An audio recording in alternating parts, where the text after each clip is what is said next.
workers' comp, state retirement, and 401k. So all our benefits. Now for the school system, it just includes the state retirement and kind of they only do their benefits for unemployment, workers' comp, and life.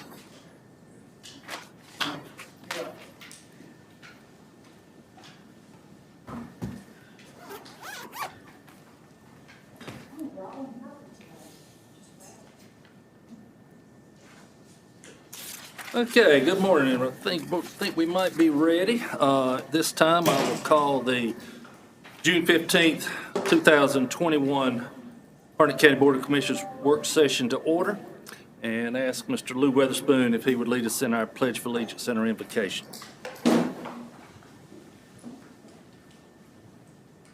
Pledge allegiance to the flag of the United States of America and to the republic for which it stands, one nation, under God, indivisible, with liberty and justice for all.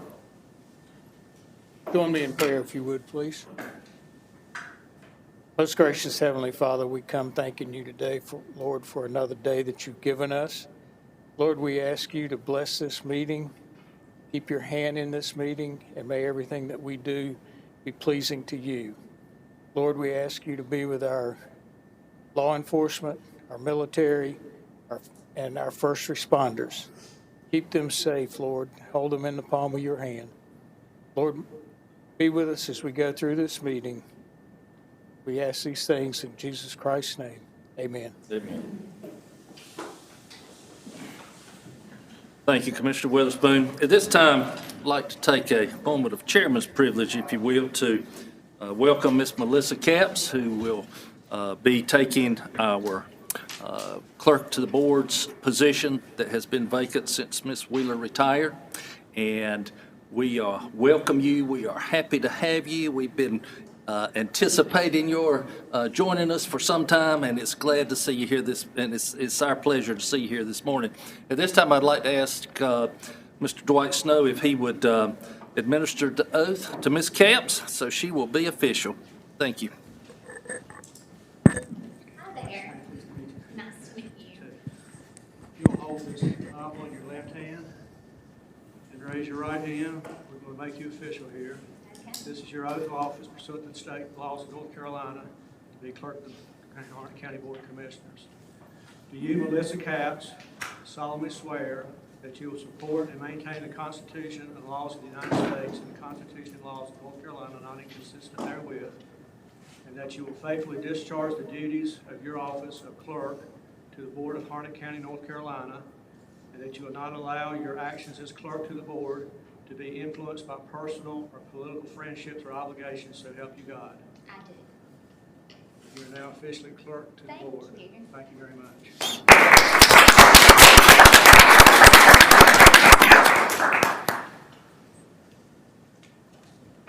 Thank you, Mr. Chairman. Thank you, Mr. Snow. I appreciate that. And again, welcome.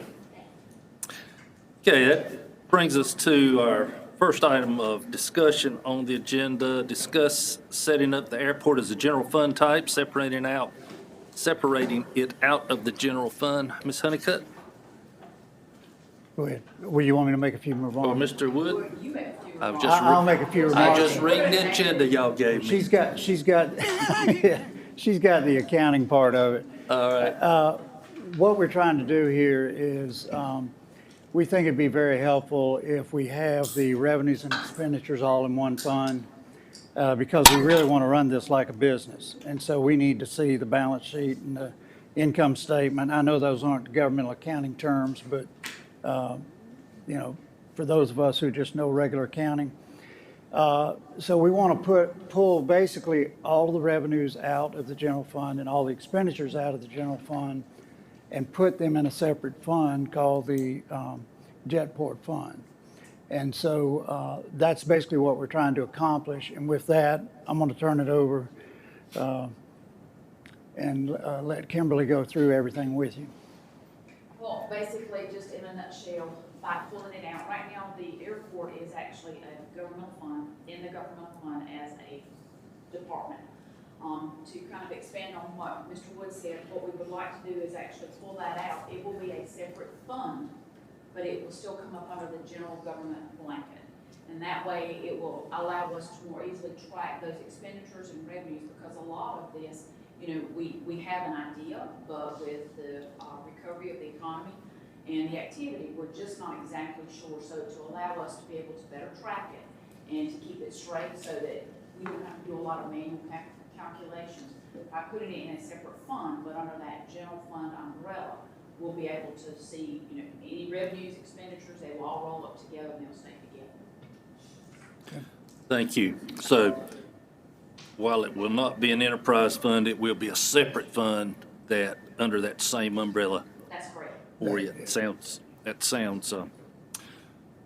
Sounds like a wise plan to me. Thank y'all for presenting that. Any questions or comments any commissioners have this morning?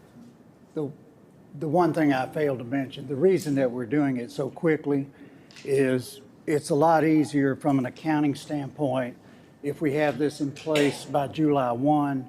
That way, all the entries they make on the accounting books for the year are in that new fund, and we don't have to journal entry out anything we've done for a partial year. So if it seems like we're trying to get it done very quickly, that's the reason why. Thank you, Mr. Wood. Ms. McCoy? I have a question. I think I understand what you're saying. Pulling it out and still be on the report and all things. But how would that affect our fund balance? Will it affect any at all? No, you really wouldn't see any impact with On the the balance fund at all, balance. because it will still roll up under, just like it does now. Yeah. So basically, if we were to take the airport, jetport department, if we're just picking it up and pulling it out, it still rolls the same.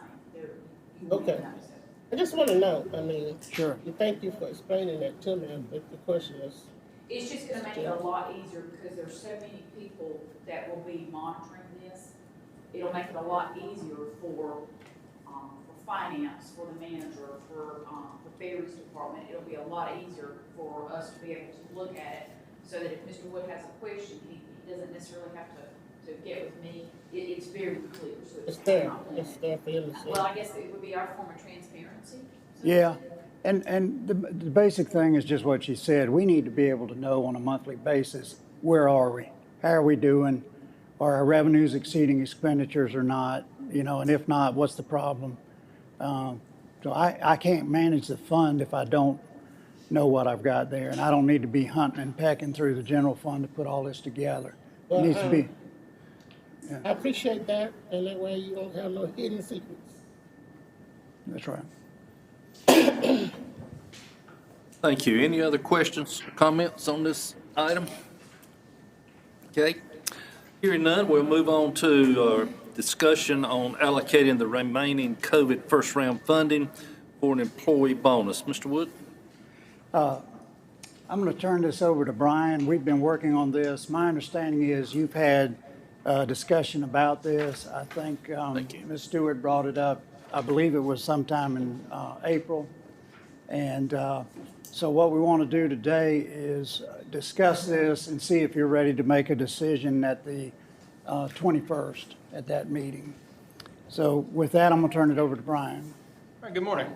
Good morning. So this is, as Mr. Wood said, this is a follow-up from your previous discussions regarding providing a one-time benefit supplement to county employees related to COVID-19.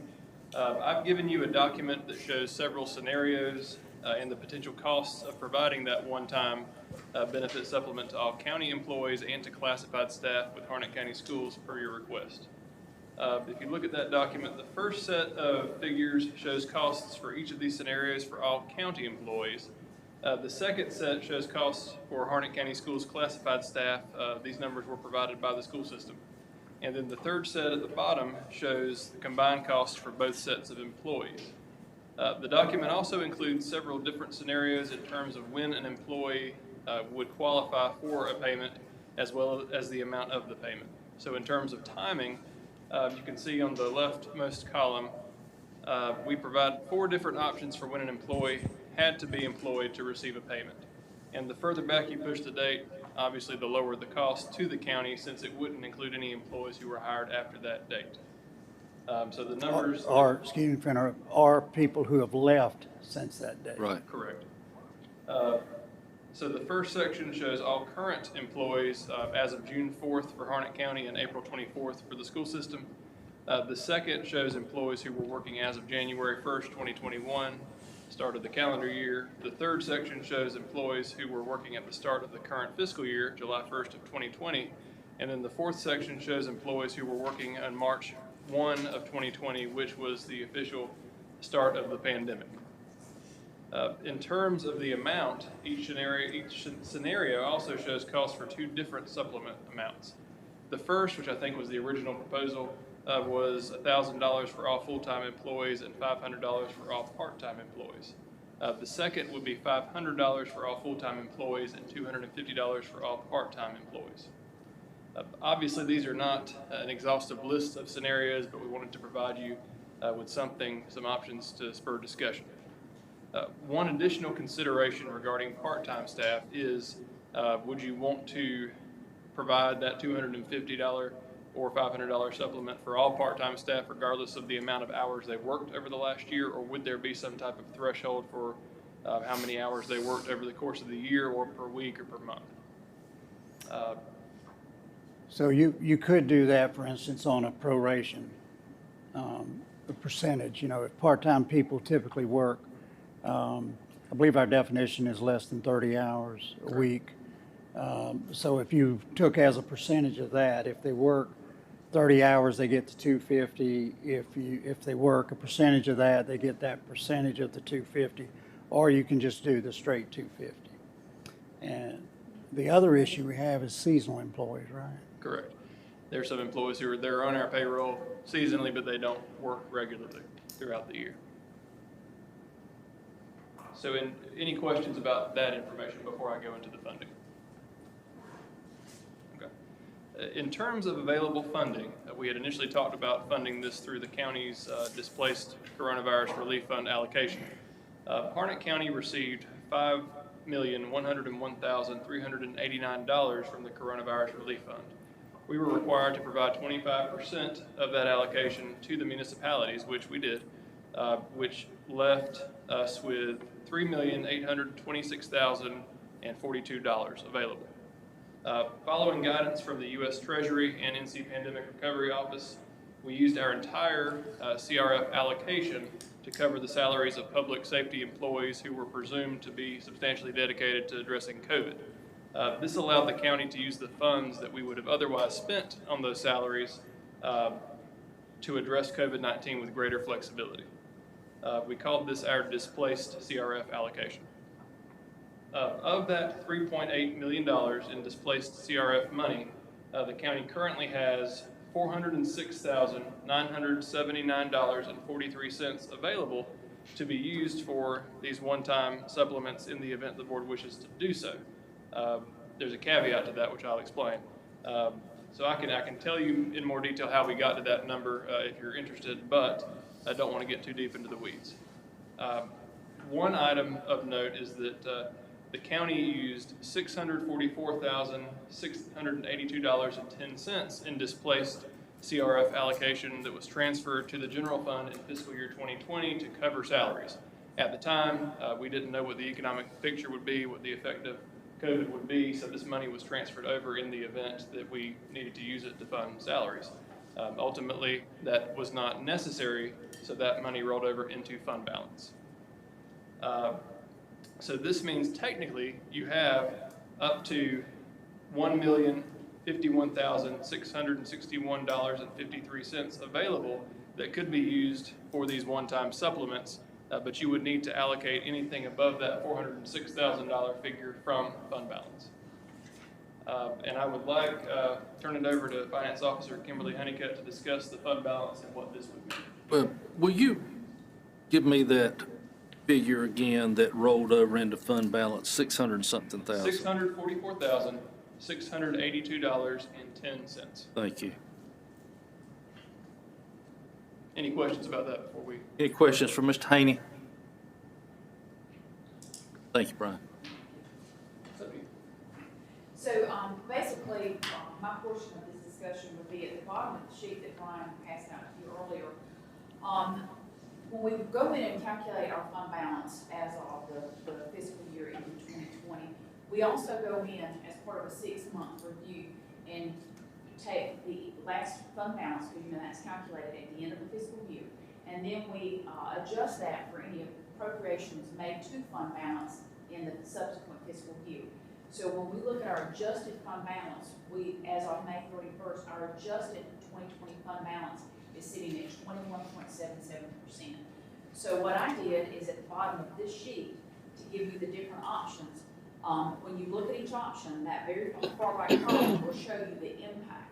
So for example, I'm just going to take the first one for example. If you were to select the employees that were with us as of June 4th and select the $1,500 payment, that's going to cost $2.195 million, which would potentially drop our fund balance, our unassigned fund balance, from 21.77 to 20.01%. So our fiscal policy directs that our unassigned fund balance remain between 15 and 20% operating. So you are still within your operating unassigned fund balance, approximately. So I just want to let you know, because we will have to appropriate some fund balance in order to do this. So that's going to be, because I know Commissioner Poole, you asked about a fund balance percentage. So this would be the potential impact on your fund balance. Thank you. Any questions for Ms. Honeycutt? Comments? So basically, this $1,051,000, I guess, is basically displaced COVID money. And even though 600 and some thousand is in fund balance right now. That's correct. Correct. So if they only, if we only expended that $1,051,000 or less, then basically we've really not depleted our fund balance any from where it was prior to that rolling in there. That's correct. So you're still within those parameters, but let me take one step further. So for the school system, the school employees are on a different retirement system than the county employees. We're on the state and local government. They are on the local government. They are on the state. So we would not be able to, if you were to elect to provide that payment to those group of employees, we would not write that check directly to those employees. You would have to appropriate those funds, give it to the school system, and then the school system would be responsible for dispersing those funds to their employees. But just to kind of make you aware of how the funding goes, even though you give that to the school system as a one-time payment, Harnett County is a low-wealth county, so we cannot give less per pupil than we give in the prior year. So potentially, depending on how that falls out, even though you give that as a one-time payment or a one-time payment, you may have to continue to give that amount of money to the school system from now on out. We don't know how the attendance numbers are going, so we will not really know how that potentially will impact it, but just know that you may have to give that to them every year moving forward. That is the bonus. And The bonus. Well, even though you give it to them, you would make a motion that it's for a one-time payment.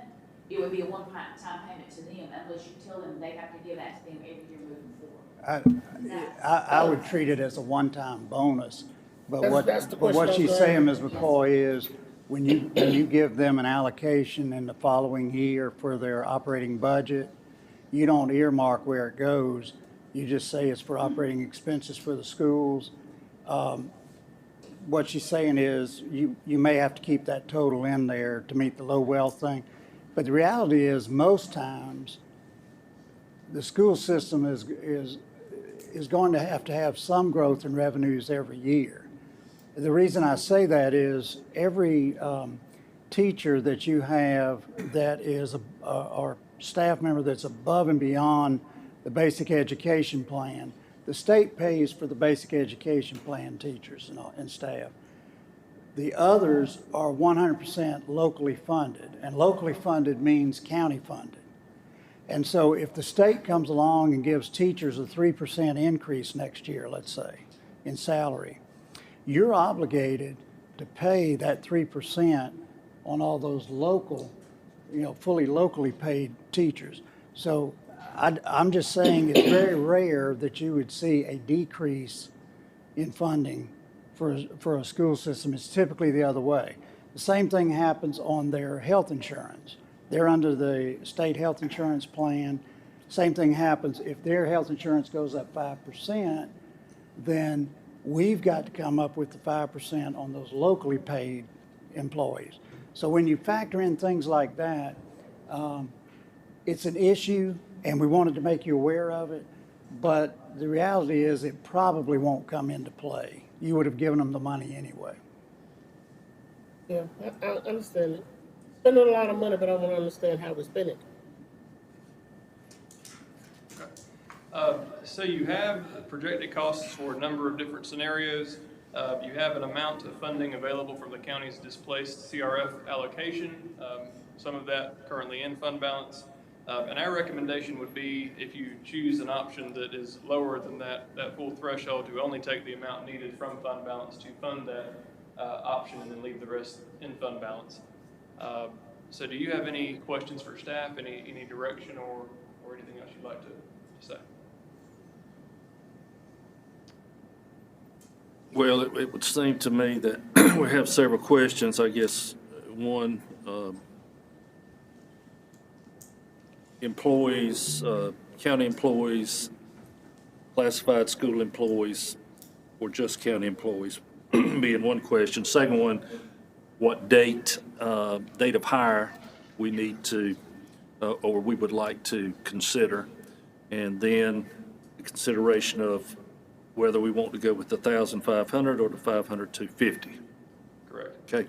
Okay, so I guess on the first question, any thoughts on including all of the county-funded employees, both those who work with local government and those that work with the school system?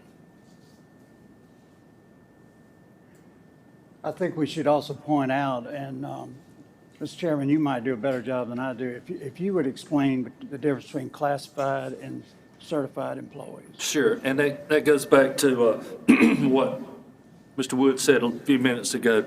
Certified employees basically are state funded. Their salaries are paid by the state, so we as a county do not have to fund those positions. Whereas classified employees would be those who are funded by the money that we give the school system each year. Their salaries are because they're employed locally. That would include maintenance workers, custodians, bus drivers, teacher assistants, people who fall in those categories that work with the school system. That make that clear. When I say classified, and I probably shouldn't use that term as much, that's one of those, it's kind of generic, I guess, to the school system. But the reason is, those employees, correct me if I'm wrong, they got some additional pay, the other ones did, from the state already. Who is this? The certified. Certified. Yeah. Yeah, and the classified, they have not. They have just stayed where they And were. so that's the difference, if you're wondering why we're doing one group and not the other. It's being fair across the board.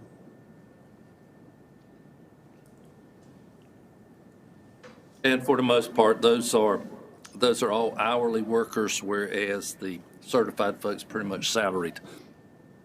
So they had to work during the pandemic when a lot of the salaried employees were working remotely. They were working, they were present and working every day, unless they just did not want to, and then they were not. So back to that question, any comments on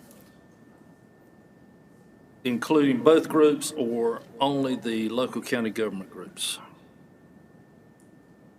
Mr. Chairman, I'd like to see both groups funded. Okay. Thank you, Mr. Nickel. Any other thoughts? Mr. Chairman, I'd like to have both the county employees and the school classified employees included in this. Thank you, Mr. Johnson. Mr. Chairman, I Wesley? think we should include both. Okay. Ms. McCoy, you okay with both? Yes, Okay. very much. All right, so we're looking at both groups then. I guess the second question I said, that I mentioned was we needed to decide what date we were going to work from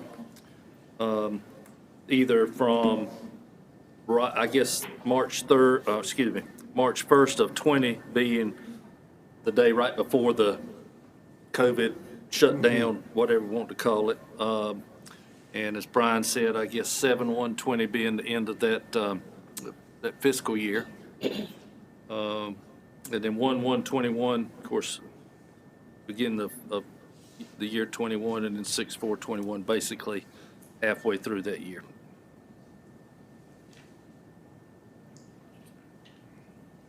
And these were not necessarily randomly selected, but they are just some examples. Exactly. Certainly, you're not limited Right. to just. Yeah, so, thank you, Brian. If you, Yeah, and I think the idea was 3/1 is kind of when everything started happening. We were starting to shut stuff down. right, 7/1 is of course, the end of a fiscal year.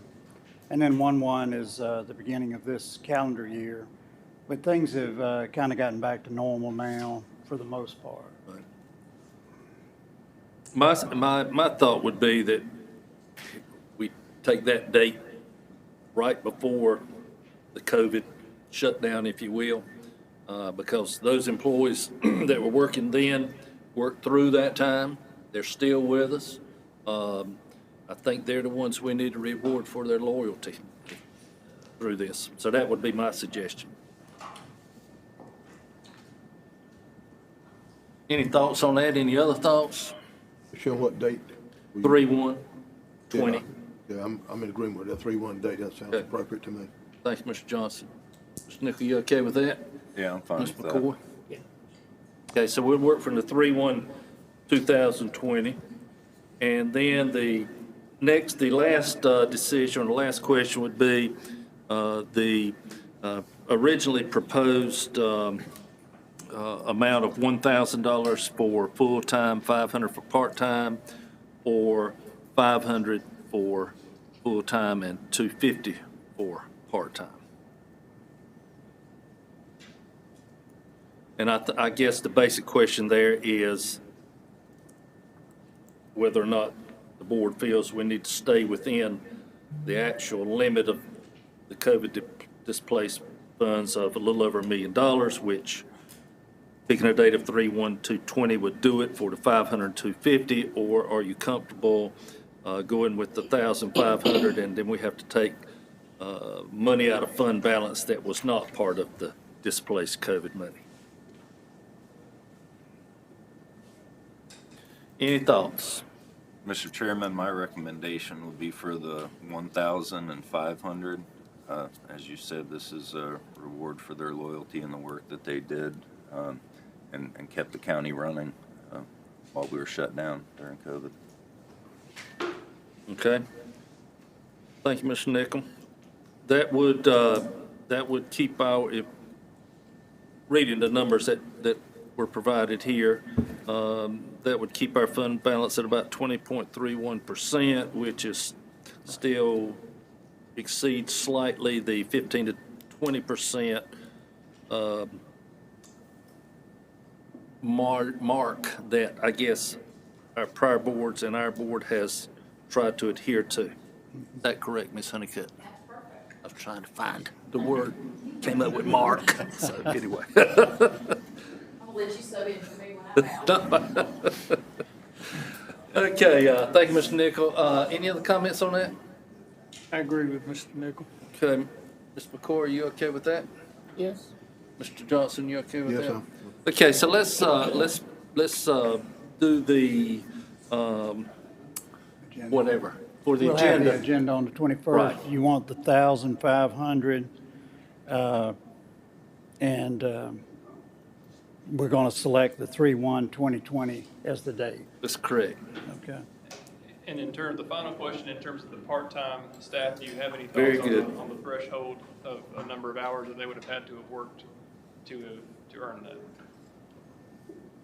Well, I kind of liked the prorated suggestion that you mentioned earlier. Just makes sense that those who spent the most time working received the most bonus, and those that spent the least time received the least.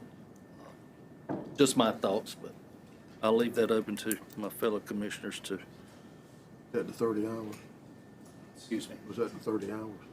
Yeah, 30 hours or less. So if I work 20 hours, then I would take whatever percentage that would be of the full 30. Good with that?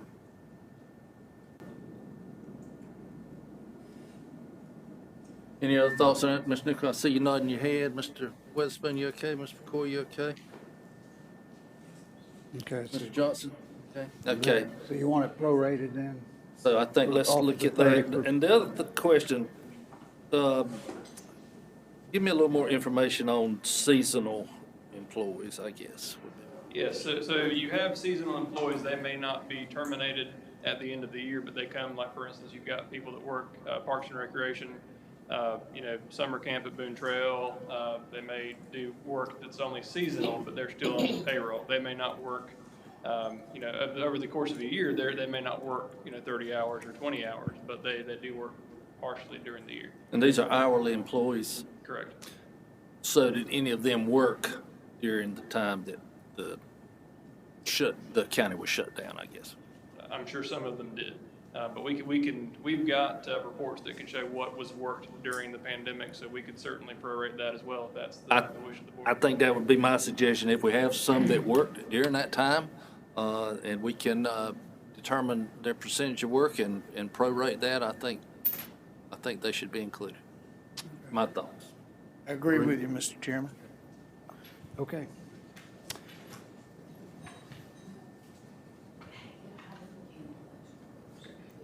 One other issue is the election workers that we had in the year. I don't know if they would be part of this discussion, but they did receive a bonus from the state. I was getting ready to say, I thought they received a bonus already for their work during the election from the state. That's great. I think then this should be for our folks that did not. It would be my thought. Agreed. Okay. We can have that prepared for your Yeah. Very good. 21st meeting if you'd like. Thank you, Ms. Taney Thank you. and Ms. Honeycutt. Thank you for the information. Very well presented. When will we implement this? When will this be made effective? It will be with, Well, they'll vote on the 21st, and we'll do it just as quickly as y'all can process it. okay, so we'll need to have a budget amendment in place. What do you want to do? But if they vote on the 21st, I mean, we could push it into the new fiscal year and give it the first week in July.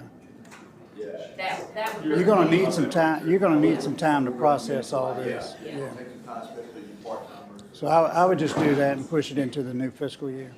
That would be a lot easier. What we're discussing, is that if you vote on it on the 21st, when would the employee see it in their paycheck?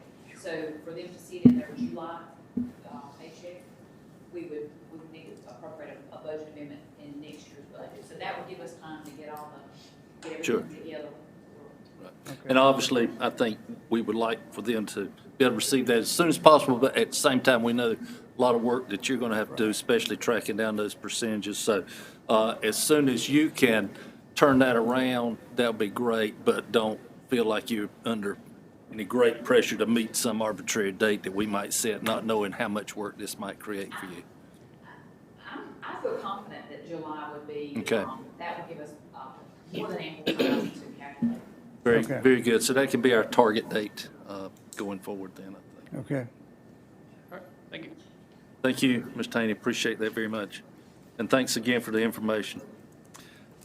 Okay, next is discussion on the 43 million GO bond, school bond issue that we need to approve for at the next minute. Ms. Honeycutt, Mr. Wood, y'all want to share with us on that one? Well, I was just going to comment that this is the 43 million is the last of that $100 million bond issue that the voters approved. So this would finish that bond authorization of $100 million. We're all set to go. I think the sale is for July the 13th, if I remember correctly. And we will have all the documents that you've seen before you on your agenda for the 21st. But for the details, I'm going to turn it over to Kimberly again. So just essentially, we just wanted to bring this back before you. This resolution will be on the board, the June 21st board meeting.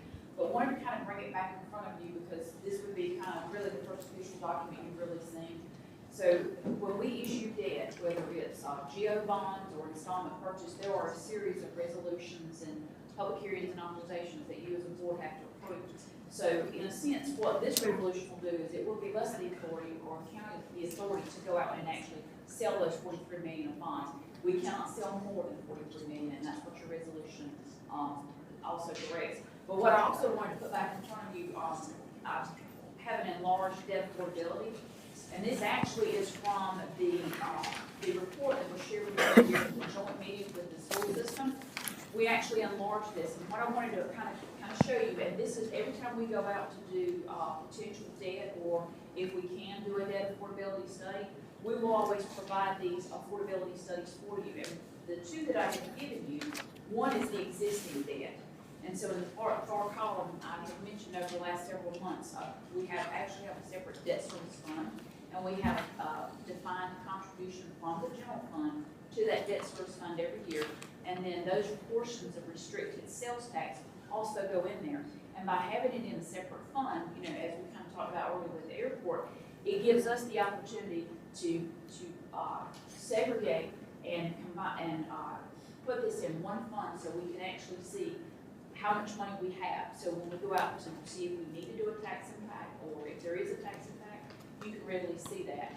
And it also shows us that as you are paying down debt, that defined contribution that's going in there from the general fund each year actually stays there. So it's not muddled in with your fund balance. So when, as the previous item, when you're looking at making a decision based on how it's going to affect your fund balance, you know that your debt is in a separate fund and it's not part of this. So what I wanted to bring to you is the first one that shows the existing debt is this is what our debt is, this is what we've projected our revenues to be before we issue this 43 million. And then after, when we layer that debt on top of it, this 43 million potentially that we're going to issue, you'll see the cash balance. And just bring your attention all the way to the right. That's the column I like to live in. That's my checkbook balance. So it lets you know that, you know, we can't issue this debt without any tax impact. And last fall, we actually went in anticipation of the final GO bonds being issued. We went back and took advantage of the market and refunded a lot of our debt, got a lower interest rate, and because of that, that actually put more money back into this fund so we could issue debt going forward. So I blew this up because this is a really, Thank you. this is a, yeah, I know, I have to do that. Well, actually, I put it on my computer, blow it up real big. But this actually shows you, there's a lot of information on this sheet, but when you start kind of issuing debt, when we're talking about debt, this becomes a very vital document as you're trying to plan and you know, CIP moving forward. So just kind of wanted to bring that to your attention. If I could add to that, if you'll go to the sheet that has the proposed school debt on it, if you look at year 2023, that's when this debt is going to peak. Does everybody see that? If you look under column H, that's the total of all the debt issues, including the one you're getting ready to do. So your debt service, counting the new debt, would peak in 2023 at $22,670,000. Everybody see that? What we look at when we're looking at when can we afford to do another bond issue for schools, county projects or whatever, you want to pay particular attention to that, and that's why I'm calling it to your attention. The way that the State Treasurer's Office in North Carolina likes to have you issue bonds is called level principal. So simply stated, you take the $43 million and you divide it by the term, which is 20 years, and that gives you the same principal payment every year. Everybody follow that? This is not like a mortgage. And so what happens is, obviously you have more interest in the early years, which is a very conservative financial approach. What they're doing is making sure that if you can make the first payment, they feel a lot more comfortable that you'll be able to make the other payments because that interest payment is going down every year. You see what I'm saying? So with what they're doing, I just want to call your attention to, if you look at 2028 and 2029, if you're going from 22.6 down to 17.7, or even the year before in 2027 at 18.2, you've come down $4,400,000. And that's what we call additional debt capacity, meaning you could issue debt that would have that kind of payment going forward.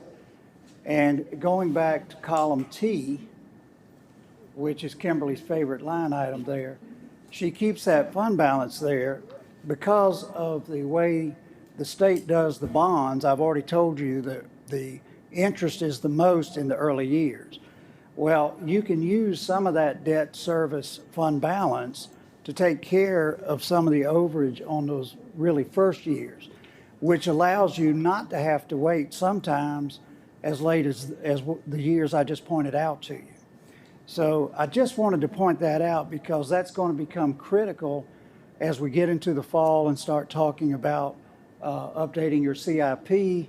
And the good thing you've done is you now have your school board is included in your CIP, which is a great move because we're going to need to have these kinds of discussions about, they've gotten the ESSER 2 money, they're getting ESSER 3 money, which is their COVID money. And so once we have a bead on that amount of money, then we look at this and see when any additional debt could take place. Then we can have a solid discussion about what you guys are facing. And so that's why I'm taking the time to kind of walk you through this today. Does everybody follow what we were talking about there? And this is why it's so critical. So again, if you look at column H and column T, those are the critical parts on this going forward. Thank you, Mr. Wood. I appreciate you sharing that information. Also, Kimberly, thank you and your department for reissuing that and realizing the benefit of a little bit lower interest for us earlier on, and Ms. McFadden and you and Ms. Pascal for working through the CIP, getting the schools included in that so that we have a very clear picture of needs going forward. I think that was a very positive step for this board as well as the Board of Education. I appreciate that. Okay, any questions or comments from my fellow commissioners this morning on this item? Okay, hearing none, we will move on to the next item on the agenda, discussion of the annual renewal for our workers' compensation stop loss insurance policy. Mr. Wood, Ms. Pollard. Yeah, is Heather here? I am. You want to go ahead? Yes. Okay. Well, good morning, everybody. Good morning. There is a slight correction in what I'm discussing today. I'm going to actually be talking about the workers' compensation third-party administrator recommendation. The topic is slightly different than is on the list. So we have a committee here amongst those of us in administration compiled of two of us from the Human Resources Department, Angela McClam and myself. We have Chris Appel and Thomas Royer from the Legal Department, Kimberly Honeycutt in Finance, and from the Commissioner's, the County Manager's Office, we have Brian. Paula was previously here, and now George Wood is here. So that comprises the committee that has been working on this project for several months now. We worked closely with Chris Holmes, who is the CEO and founder of Riskversity, for the past 8 months. He is actually the one, and his staff are the ones that have gone out and done the search process to help us find a reputable TPA to work with us on our workers' compensation claims and processing. So his group planned the entire process to conduct the search for the workers' comp TPA. They handled the RFP process, and they reviewed submittals to provide recommendation. Chris and our committee have conducted interviews with the top finalists, and we narrowed our choices down to two options. One is Johns Eastern, and the other is the North Carolina Association of County Commissioners, or the NCACC. We held a group meeting on July 1 to discuss the pros and cons of the two finalists. And in your packet, you should have received a letter from Redistricting with the recommendation. I'm going to go through and highlight some of those items so that we can talk about it as needed, if we need to. So I'm going to separate out the two and provide the positives for each of the two finalists. So with Johns Eastern, and they, in their interview, they call themselves a boutique TPA. They are also members of PREMA, which is the Professional National Risk Management Association. They have a great technology program that will assist the county with managing claims and payment processing. They have real-time access to our claims information, and which will enhance our effective communication with our injured employees. The access to status reports run by HR staff is much better, which will result in fewer claims identified by injury source trends that can be properly managed. They have a fixed cost pricing structure, which is slightly less than the current provider, which is Sedgwick. There are no contingent fees for subrogation recoveries. We would be able to work, or they would be able to work closely with the county to manage claims and not just process payments, and that is a key portion of this recommendation. They're familiar with local providers, medical providers here in the area, and they will work with us to identify and engage other area doctors as well to assist our injured employees. They have a great safety program which could reduce the number of claims. They provide options that will save money for the county. For instance, they have nurse caseworkers to manage and to work with the injured employees. They have adjusters on staff that will focus on cost-effective solutions. They partner with OBG, which is a large corporation, to find effective treatment plans for employees. They provide guidelines to follow for all assisting parties to help employees.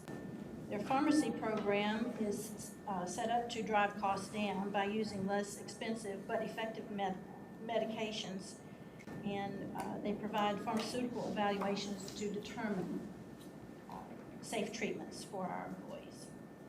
The data is entered directly into their system by HR, which is, ends up saving time and costs. And they will work with the county's outside attorneys on injury cases as needed. They're aggressive with subrogation recoveries, and that is at no charge, which is positive. And they submitted a 3-year locked-in rate with annual renewals, which can terminate at any time. They serve as a true partner with Harnett County to provide efficient and effective customer service for our workers' comp program. In checking their references, which I did myself, all of the people that they listed as references that I did reach out to indicated that this is a highly professional organization that literally knows what they're doing. For instance, Union County is one of the ones that was contacted, but they had already previously contacted Chris Holmes with Risk University with an unsolicited referral that was very positive and informative. They loved the high level of customer service and the cost effectiveness efforts. With the NCACC, they were invited to provide an alternative to self-insured workers' comp program, which would not be like our current program.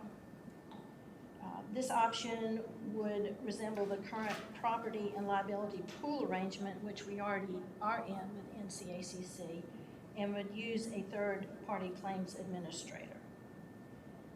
It is a high deductible program, which means they pay for the losses and then collect the deductible payment monthly. Now, at the moment, we are a self-insured program and the county pays the claims as they are incurred through our current TPA. The NCACC covering costs would be covering costs first, then being reimbursed, which is considered a positive for our cash flow. They have final authority on which claims are paid or settled, not the county, which is what we currently do, as far as we determine that portion of the program. And this is viewed as a negative from a control perspective. There is incentive for the county claims to remain low and infrequent, but this is not as strong as our current self-insured program. In the opinion of Riskversity, who is the party that did all this research, the county will stay more motivated to manage its claims in current self-insured programs. NCACC outsources claims processing to Sedgwick, which is based in Charlotte. But the contract, is with NCACC and not with the county. And there also may not be access to the current level reports that we currently have with our self-insured arrangement. There is information. The cost comparison was included with the letter, and it is a comparison sheet. So the existing cost with Sedgwick, which is our current carrier, is close to what Johns Eastern's proposal is. As you can see from the chart here, it's pretty well outlined from a cost factor. One thing that is mentioned here in the notes is that should we decide to, or should you decide to select NCACC, they would offer approximately a 30,000 credit because we would be more or less bundling our property and liability insurance with the workers' comp in their pool.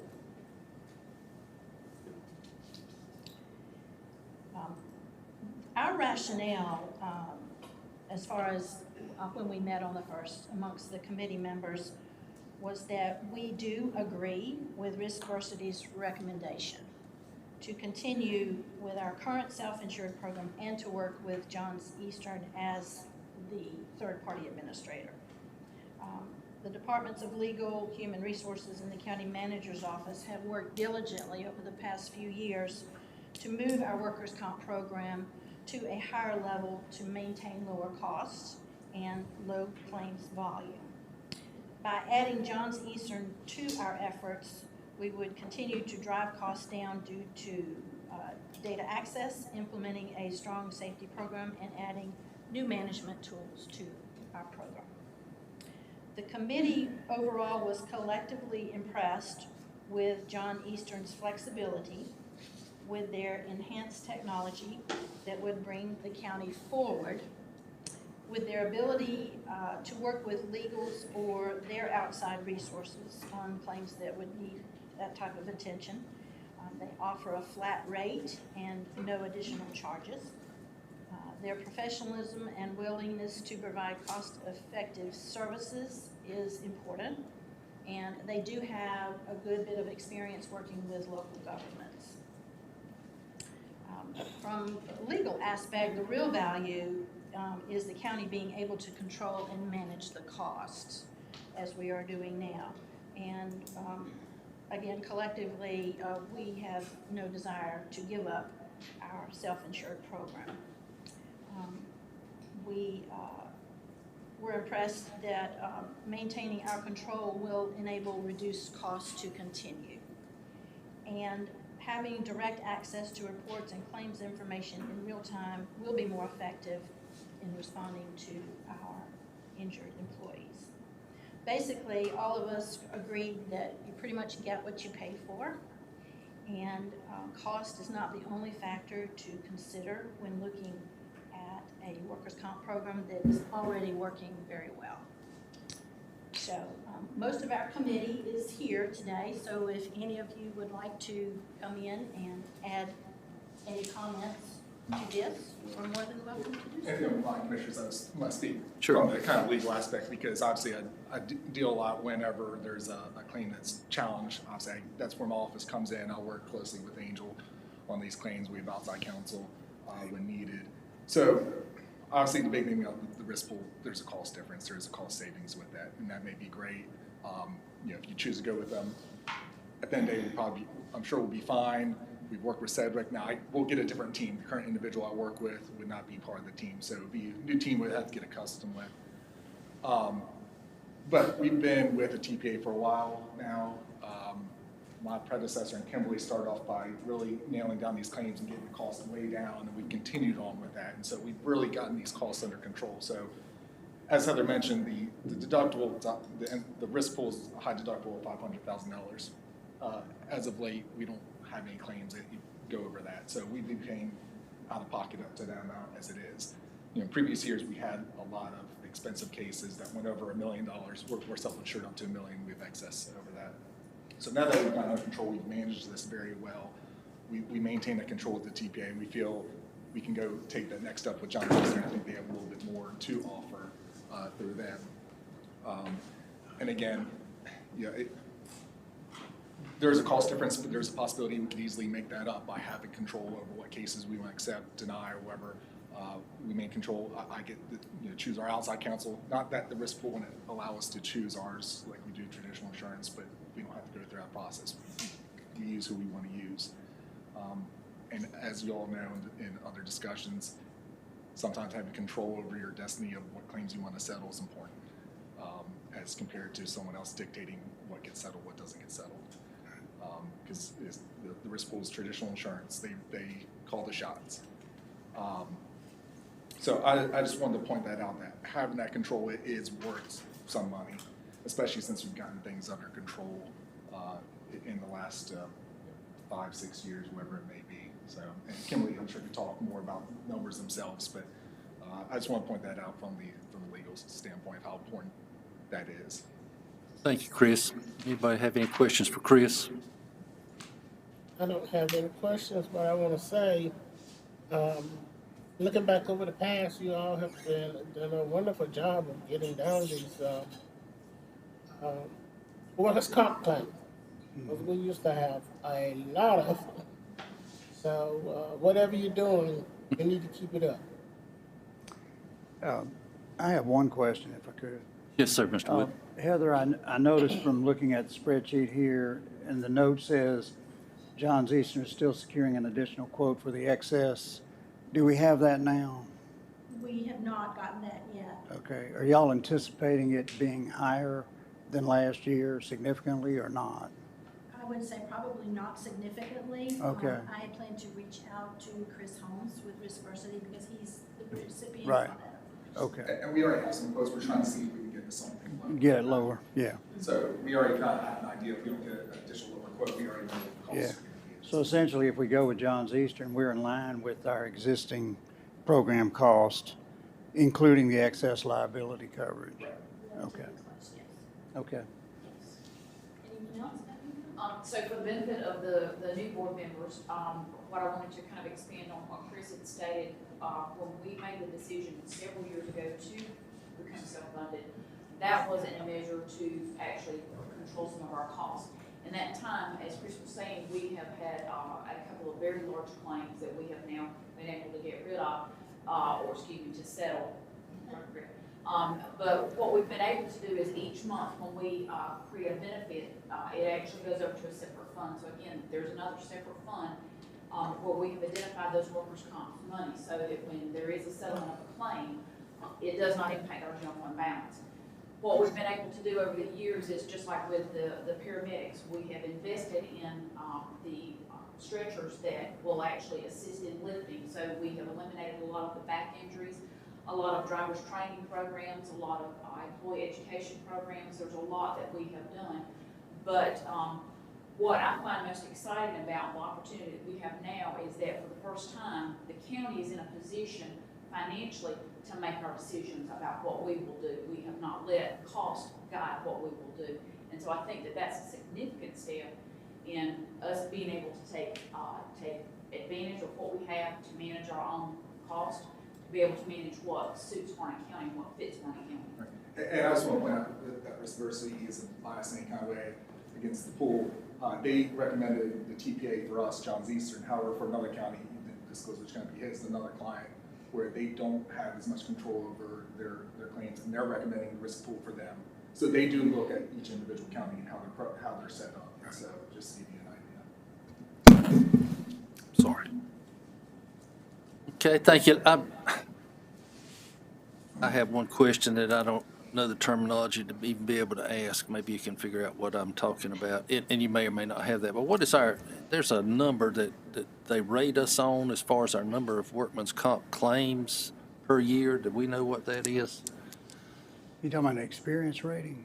I don't know. Whatever that number is that they want you to keep it below a certain level. I don't know that we know it now, but Okay. we'll have it by Monday. That'd be fine. I'm just curious. Heather, if you'll make a note of that. It has to do with how many claims we're having. And like I said, I'm sitting here drawing a blank on what we call that, but anyway. I think you're close. Alan's nodding his head, so I think he knows what I'm getting at anyway. So, but anyway, just for curiosity's sake, I would love to know that. Thank you. I want to address that. Sure. Yes, ma'am.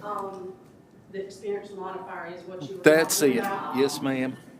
We do not have that. Okay. I have to ask for it. That is why I like Johns Eastern as a recommendation, because I'll be able to pull all the reports that I need to answer your question. Right. Now, Sedgwick, I have to go to the adjuster to pull that information. Okay.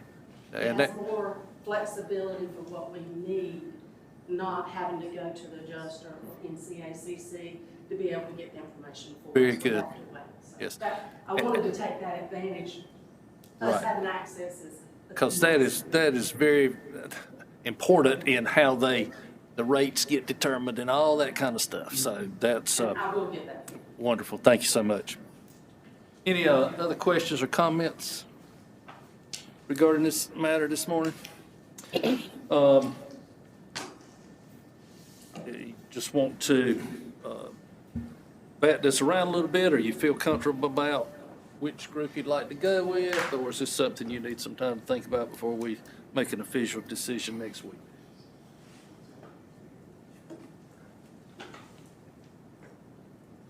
I think, basically, just summarize from my perspective, it's a decision about possibility of pay me now or pay me later. And the recommendation saving maybe a couple $100,000 up front as opposed to maybe paying more down the road. So if I'm misspeaking on that, you can correct me. Yes, ma'am. One thing that I failed to mention was that these prices are locked in for 3 years. So that I did mention the annual renewal, but these prices would be set for 3 years. So. And now that you mention that, let me follow up on one thing. You said that it could be terminated at any time. Is that at any annual mark or just up in any day? Well, I'm sure we'd have to give them a bit of a notice. Right. Which is pretty standard in the industry. It was my understanding that at any time we could terminate it. Right. Certainly not renewing each year would be indicative of that. And how about from their end? Did they terminate at any time? It works both ways. So I thought it might. Okay. So another incentive to keep our claims low. I understand. Thank you. Thank you so much for your consideration. Yes, ma'am. Any further discussion on this or any questions before we move on? Okay, everybody feels like you have the information you need. We'll move on to the next item on our agenda. Yes, sir, Mr. Chairman, Wood. if I could, the gentleman we've been waiting on for the closed session is here. Okay. If we could go into closed session now, please. Okay, we have a need to move our closed session this morning, Mr. Weatherspoon. Yes, sir.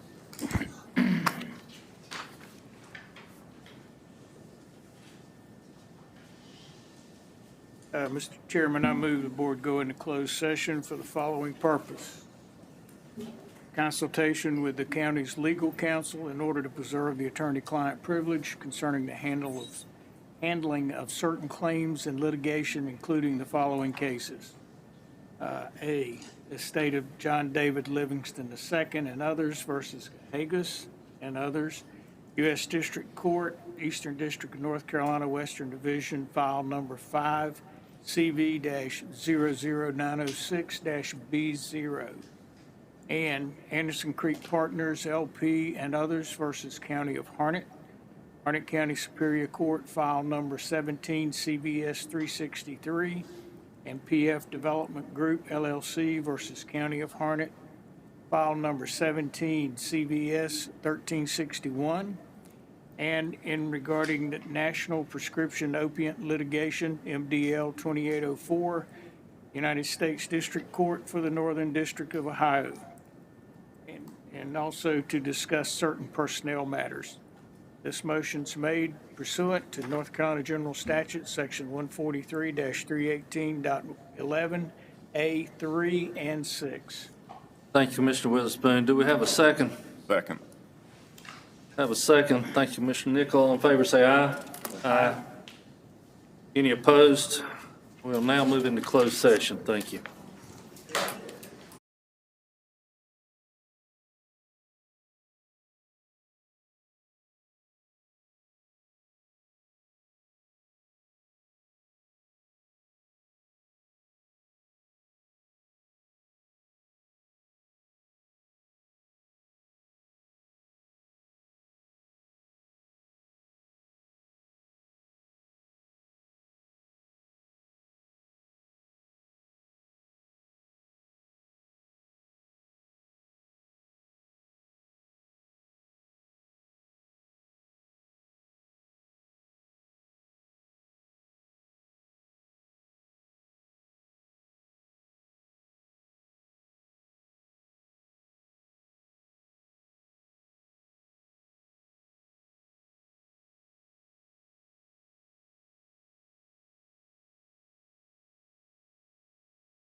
Okay, following a motion to come out of closed session, come back to open session.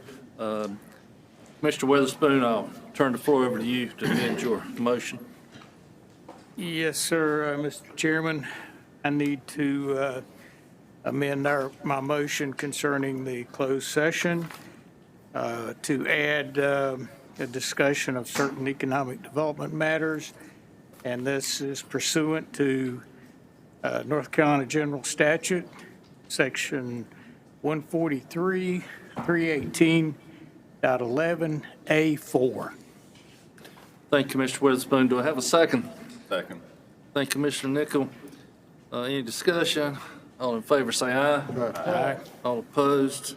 Motion carries. Okay, I think the next item on the agenda is discussion of the hiring process for the county manager's position. Mr. Wood? Thank you. Just wanted to touch base with you briefly on this. At the meeting last Monday, I asked that y'all review this booklet from the School of Government, and also to review the executive search firms, which I think y'all had gotten copies of previously. Yes, sir. So I wanted to have a discussion today. The key decision that we hopefully can make on the 21st is whether you want to use a consulting firm or you want to do it in-house. And the booklet discusses, I think, some pros and cons of both of those approaches. But that's the threshold question because as you saw from their presentations, but also in the booklet, one of the first things they're going to want to do if you hire a consultant is they're going to want to meet with you and start developing what we call a manager's profile. And all that term means is that you guys are going to have a serious discussion about what are the qualities and what are the background that you're looking for. For example, you have an unusual circumstance in that you have one of the three largest water and sewer systems, county systems in the state. And not all counties even have water and/or sewer. And so it would seem that y'all probably would want to make that a very high priority, that whoever you hire has quite a strong background in water and sewer utility work, because it's going to be the driver of all the growth that you're dealing with. It's going to, it's going to impact your growth and that sort of thing. So that's the kind of thing I'm talking about, and obviously you've got a rapid growth rate, so you probably want to look at somebody who has a lot of experience in dealing with development, planning, zoning, land use planning, that sort of thing. So they will want to do that, and we have to go through that process in order to then be able to advertise, because your advertisement ought to emphasize a lot of the key characteristics or experience, whatever that you're looking for. So really the next step in this process really is we need to make a decision, in-house or consultant. And you have those 5 proposals before you. And so if you're in agreement, I can put that on the agenda for the 21st, and we can have a detailed discussion, and we can have some of that today if you'd like, about which way you'd like to go. I would prefer to see us use an outside source. I'm not sure if we have the experience. I don't know that we have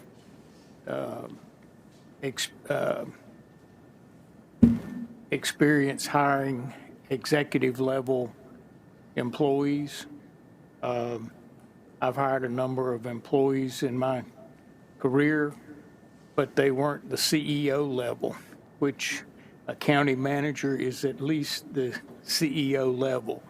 And so I think we need to engage an outside consulting firm, search firm. And I think that being said, the previous RFP that went out There was only, in my opinion, there was only one of those that should even be considered. So I would like to request the second RFP for search firms.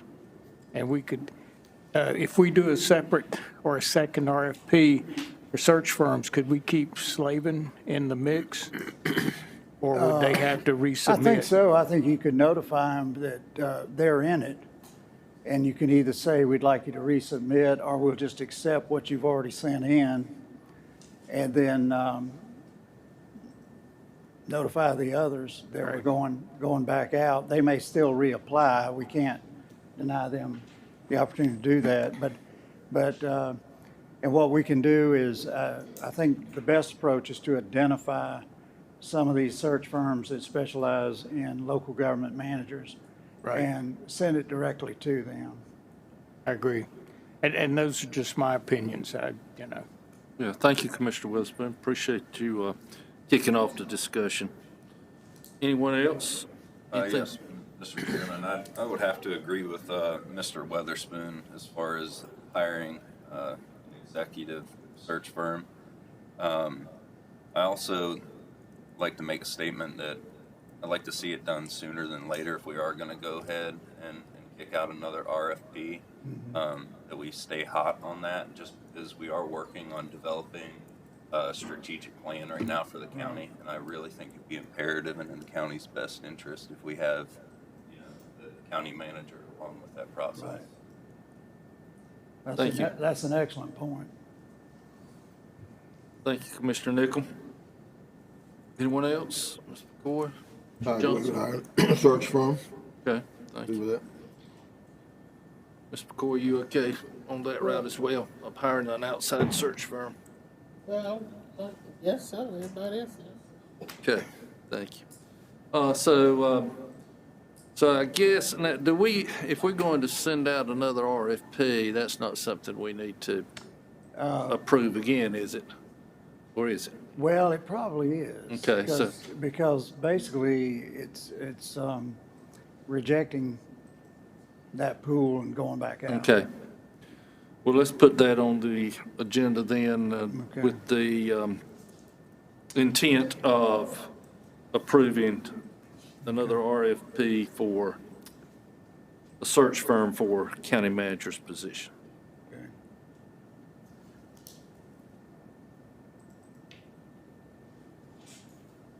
Everybody okay with that? Okay. This is the second one. And before we leave that, I just wanted to ask, does anybody have any questions about the booklet or the process? You have a pretty good, I think they laid out in the booklet what the steps are. And as you read the executive search firms, you'll notice they all use a very similar process, with that. But that lays out the process for you. But everything falls out from the manager profile, because your ad will do that. Your the criteria that you're going to use to grade them will do that. And from that also, that will lead us into what, and the consultant, it will lead him or her into what questions do they want to ask and what do you want to ask to get at those specific things you want to see those strengths in. All right, thank you, sir. Anything else on that, Mr. Wood? No, sir. Okay, any commissioners? All right, we will move along then to the next item, which would be a discussion of proposed changes to the Fleet Management Vehicle Lease Program. Ms. McFadden and Ms. Pascal? Or Ms. McFadden? Renee is actually going to do the presentation. All right. Because she was the one that actually did the analysis. And she's doing it through Zoom. Very good. Good morning, Commissioners. Can you see my screen? Shows the PowerPoint. We have a short PowerPoint to give. Yes, ma'am, we can see it. Great.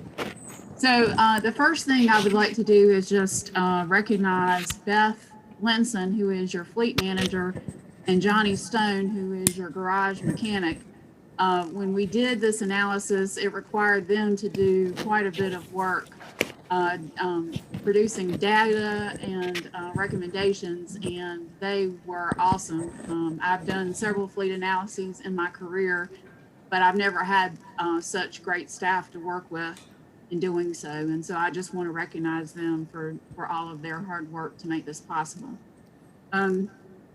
So moving along, during the Great Recession, the county virtually deferred most non-emergency vehicle purchases. So we were only replacing emergency vehicles. So in 2017 or 2018, we had a pretty old fleet. The average model of the fleet was 2008. The average mileage was 116 and change.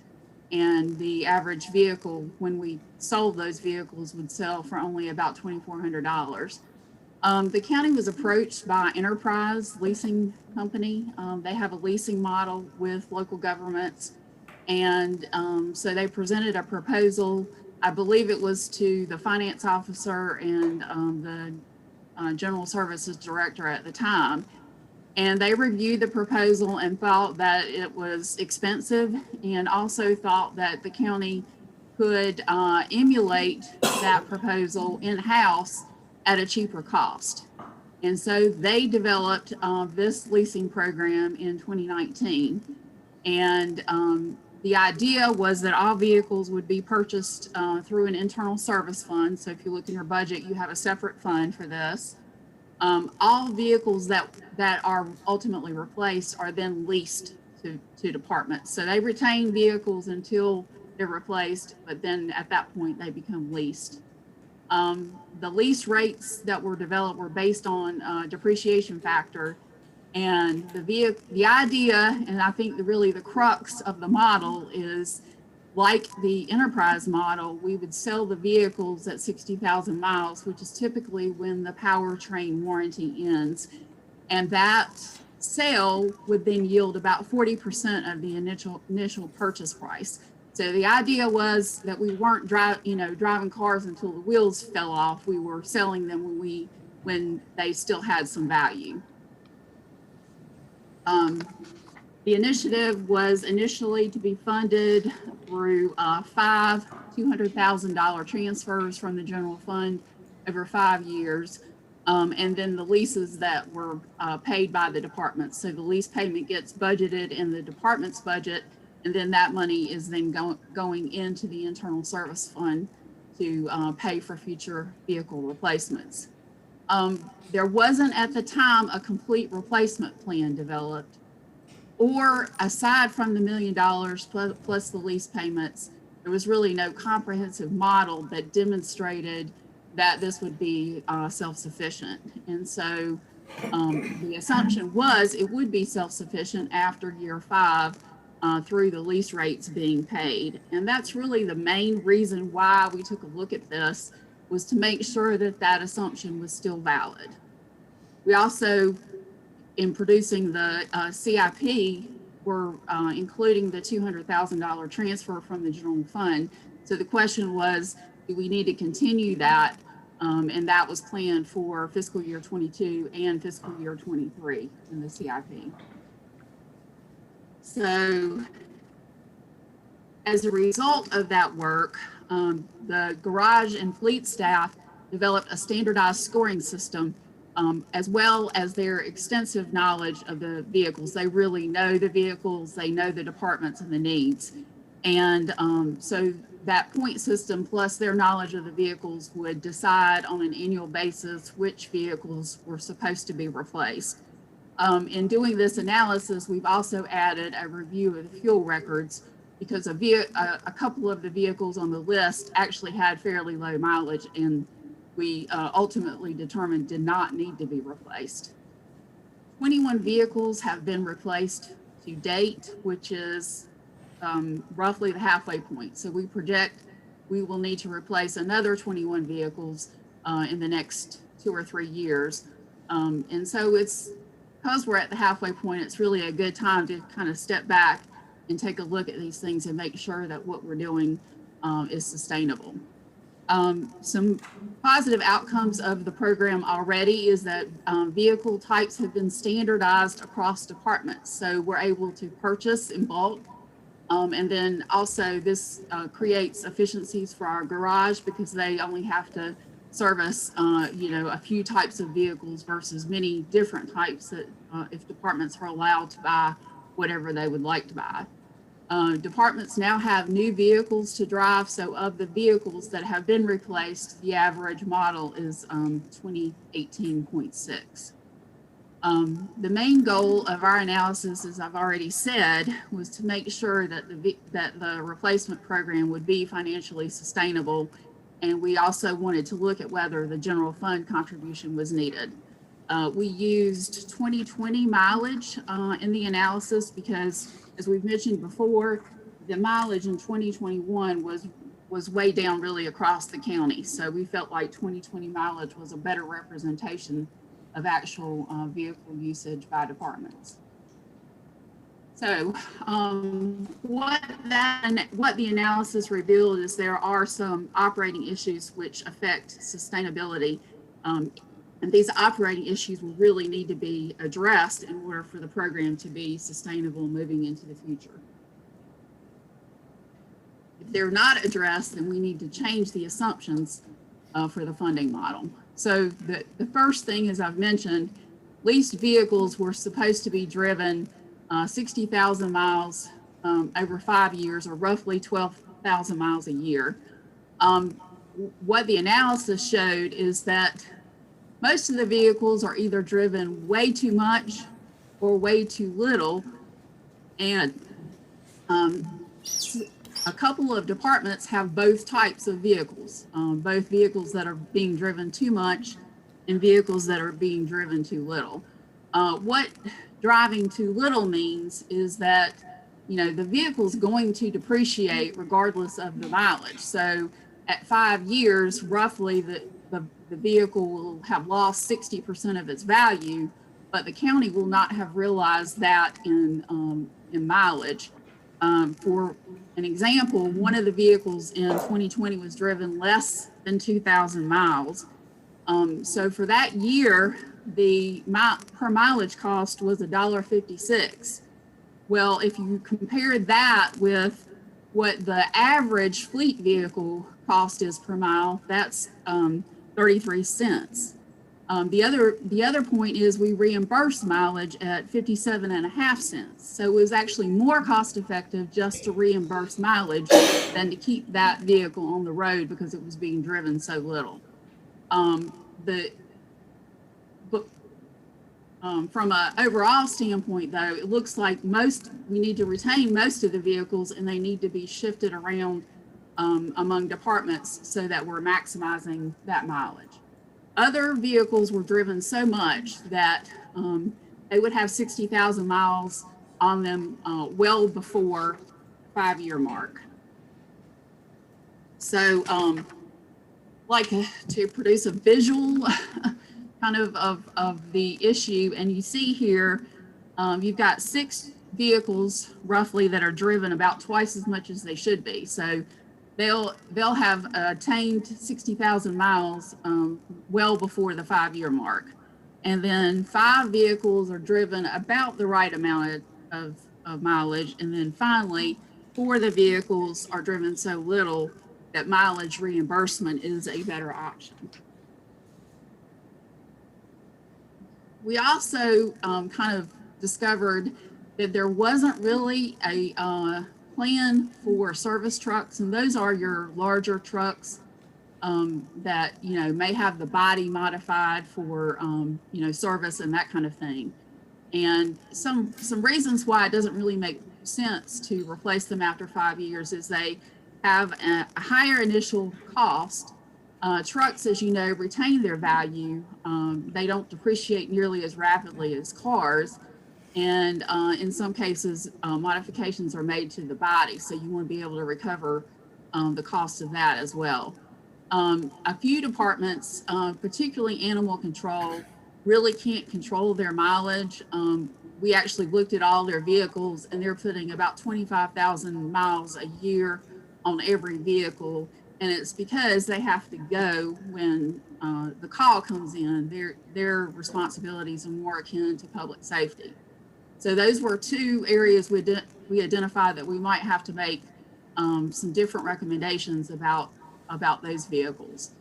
The lease rates were based on depreciation, and I guess it's not entirely accurate to say that the revenue wouldn't produce enough, or the revenue from the lease wouldn't produce enough to replace the vehicle, but it really varied.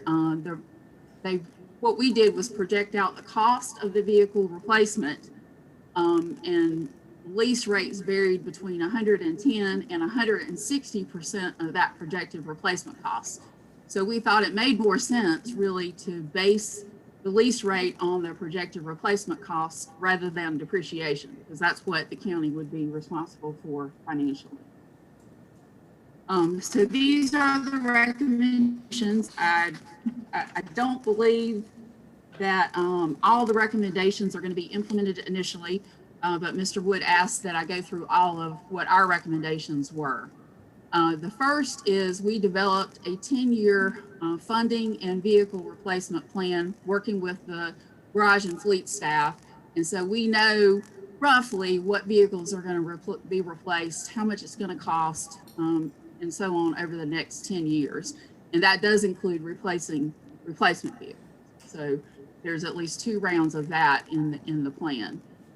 We want to standardize the lease rate so everybody's being charged enough to recover 120% of the replacement cost. And that is less the resale value that we project of 40%.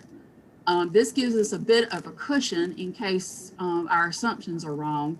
For example, vehicles do not, the inflation rate on vehicles is historically low, but I just read an article that in the past year, inflation rates have really jumped up. So collecting more than what we project the resale value to be, the replacement cost to be, will give us a little cushion in that regard. We also are recommending some requirements or incentives for departments to rotate their vehicles appropriately. Remember I said that a couple of the departments both had vehicles that were both driven way too little and way too much. And we want to make sure that they're moving those vehicles around to try to hit the mileage target of 12,000 miles per year. We also want to make it clear through adopting a policy that the fleet manager has the authority to rotate those vehicles between departments, and also make it clear that fleet owns the fund. The department is leasing the vehicle, and fleet has the authority and responsibility to move vehicles around to try to achieve the mileage target. The next recommendation is that low mileage vehicles will be sold or reassigned to a motor pool, or they'll be moved to departments where their usage can be maximized. We also want to centralize, where possible, we want spares to be centralized and housed in fleet and managed by fleet rather than departments having their own spares. And then beginning in July 2021, we wanted to impose, meaning I'm recommending that we impose a penalty for departments that exceed the mileage threshold of more than 5%. And this is not that dissimilar to if you lease a vehicle privately and you exceed the mileage that they allow, you have to pay a penalty. So the idea was to give them a market incentive to comply with the mileage threshold. But I think that's one of the recommendations we're not going to implement in the coming year, but to implement everything else and see if that achieves what we want to in terms of departments utilizing vehicles appropriately.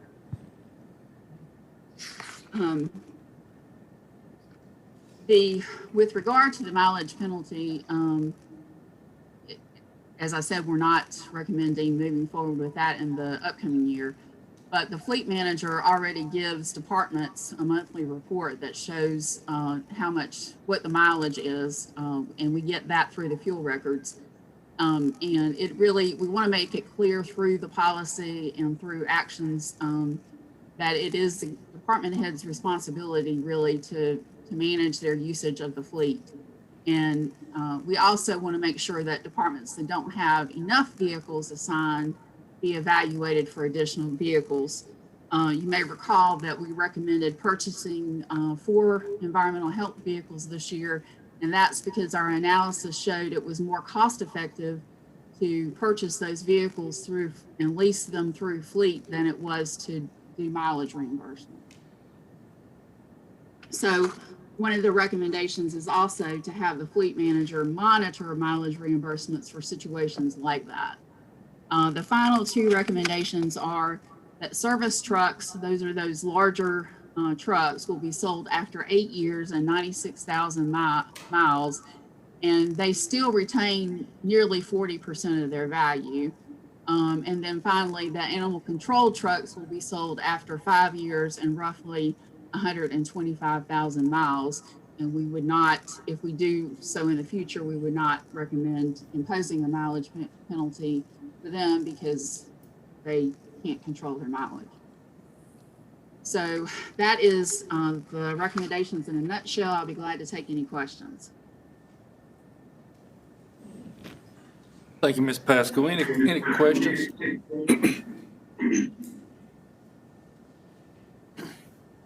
I got a question, the mileage penalty, that does not affect animal control vehicles, is that right? Yes, it won't affect anybody in the coming year because that's one of the recommendations we're not implementing. But if we do implement it in the future, we recommend that it not apply to animal control. Thank you. Anyone else have a question?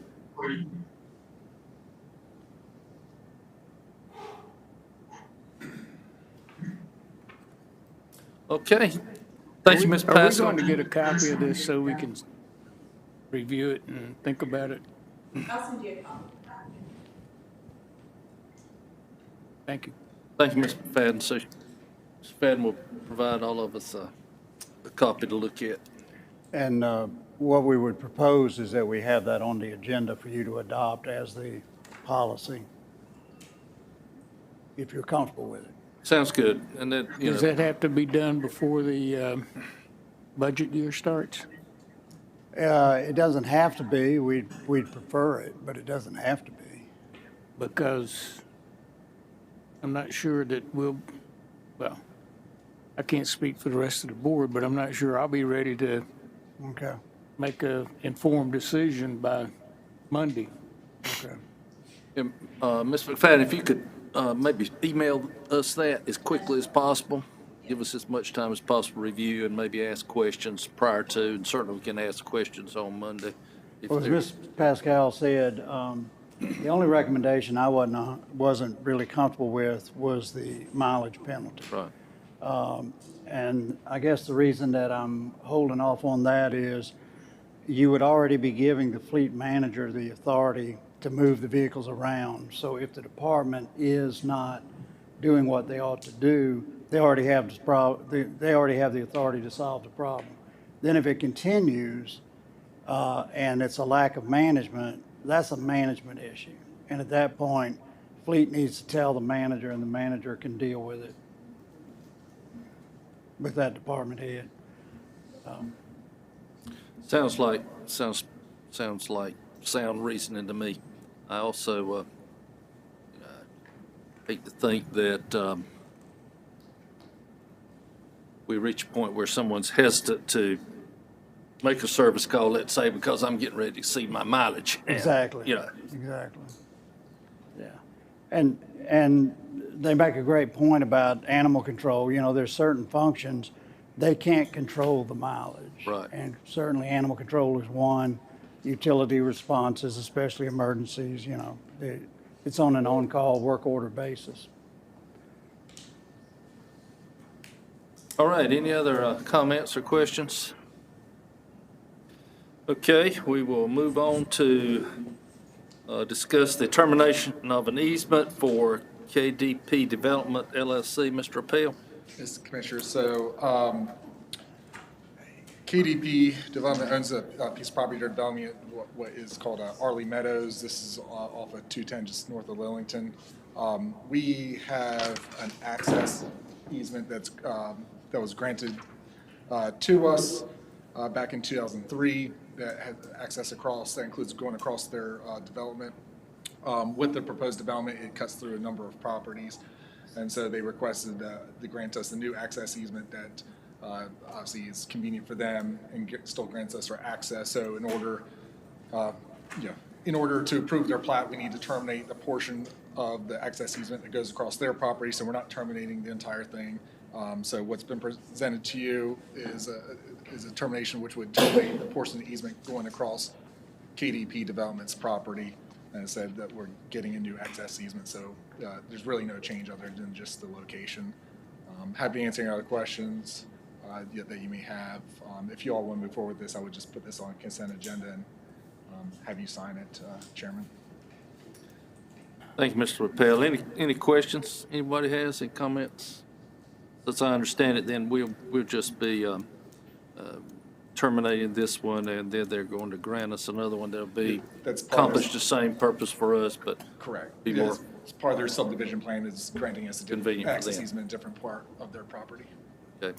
Mr. Bell, is it, can the builder not do any work out there until this termination is registered? It's my understanding is part of the plat approval process is we need to clear up all things that may interfere with their submittals, and so as long as this access easement shows up on the plat, they can't submit their final plat for approval until we get rid of this off of their map and then have the new access easement. Who will be responsible for recording this after, if we approve it on Monday? So we'll get it recorded, whether it's my office or utilities, one of us will get this recorded and get this done. And then once that's recorded, then obviously they'll finish out with utilities and DRB and all that, their process of getting their plat approved and so on. You know, they'll continue on through their process. I believe I've already reviewed the other access easement that's being granted, whatever is necessary. So we'll get this recorded. If it's approved on Monday, we'll go ahead and get this thing recorded the next day. Okay, thank you. Anyone else? Thank you, Mr. Rappel. All right, thank you. Okay, Development Services briefing on upcoming public hearings. Mr. Price, you have this? Oh, here he is. Come in. I looked around. I didn't see Mr. Locklear. Didn't see Mr. Sykes. I said, well, they're going to leave me hanging here. Did y'all want to, I know the manager for the town of Littleton here is Joseph Jeffries, and there's an issue, there is a resolution that they're looking for that's just after our stuff, and I know that the time frame, if it's okay with the board, could we move them up in front of us and let's get that out of the way, and then I'll come back and do my stuff.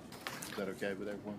Joseph trying to say he's got something else to do today. You know, he's trying to act like he's important. So. It's lunchtime. Oh, okay. That explains it. Lunchtime, I got you. I don't have any problem. Any other commissioners have any problem? We'll just flip the order of these. That's fine. Only You if okay, Mr. Mr. Wood, with that? Only if Mr. Jeffries agrees to provide lunch. He's acting like you didn't hear that. Okay, yeah, we can flip that if you want to. You want to tee it up? That's fine. So we'll be discussing the resolution from the town of Lillington requesting extension of development rights with the county of Harnett. Right, and I'll let mostly Mr. Jeffries talk about his plan to with retaining development regulation over the proposed property, but under 160D-203, if a parcel or parcels lie within multiple jurisdictions, so municipality and a county, the localities can agree by resolution to assign exclusive planning and development regulation jurisdiction to one of those jurisdictions. So Mr. Jeffries came to us and requested this specific development, the Winston tract, that planning be assigned exclusively to the town of Littleton, since the majority of that property does lie within their ETJ. But again, I'll have Mr. Jeffries explain a little bit further, if you'd like to, about this property and the development. Sure, I'll be quick. So there's a 900-acre project, I think most of you are aware, it's the Winston Tract, and we've been working with Greenfield Development for the past several months for a plan. And part of the development, I think, is approximately 135 acres that's outside of our ETJ. And, you know, projects of this nature require, you know, they can be complex and dangerous sometimes, so we're doing a developer's agreement. And so we need to have the developer's agreement in place for this portion of land and also to be able to apply zoning. They've submitted their request to the town. It is a huge master plan. It's going to be very nice for the county and for the town. They're looking at, you know, 2,400 new residential units and then approximately 500,000 square foot of commercial, which is big. So we're very excited about it. We've been working really hard with them. We've hired a land use attorney from Corner Sproul to help us through this process as well. And I've been working with your folks along the way to try to make sure we coordinate as much as we can for this project though. But we just respectfully request that you approve the resolution. Thank you, sir. And have you all already adopted the resolutions? No, I'm gonna do it in July. Now, are y'all gonna adopt it today or the 21st? 21st. 21st. The 21st works out because there's a recombination that has to take place prior to, and that's what. So what I presented, well, in this packet is a resolution that I drafted on behalf of the county. If the board wants to proceed with it, that would assign the exclusive planning and development regulation. Mr. Jeffries has also presented their resolution that they plan on adopting. I'll have to amend mine because I thought we were all adopting, you know, today or. No, it'll be July 13th. So I'll amend my resolution Right. for the plan. Okay. Because I did think I had read somewhere that Littleton had already adopted it. Yeah. That's good. Ms. McCoy has a question. Where's this land located? Is it on 421? It is. It's when you take a right at the cemetery at the big light there where Right. McDonald's is, and it goes all the way basically to Campbell University where the nursing school's at. It's 900 acres, and the property that we're discussing is, what is that road that goes down? Club Road. Yeah. Yeah, so Club Road comes down right beside the golf course, and that's the property that we're talking about or discussing today. It's directly behind that. It's a 77-acre tract. Okay. I thought that's what it was. I just wanted to make sure. Yeah. Any other questions, Mr. Jeffries or Mr. Appel? All right. Thank you so much. Thank you, I appreciate it. Chris, if you'll just tweak that little change in the resolution then.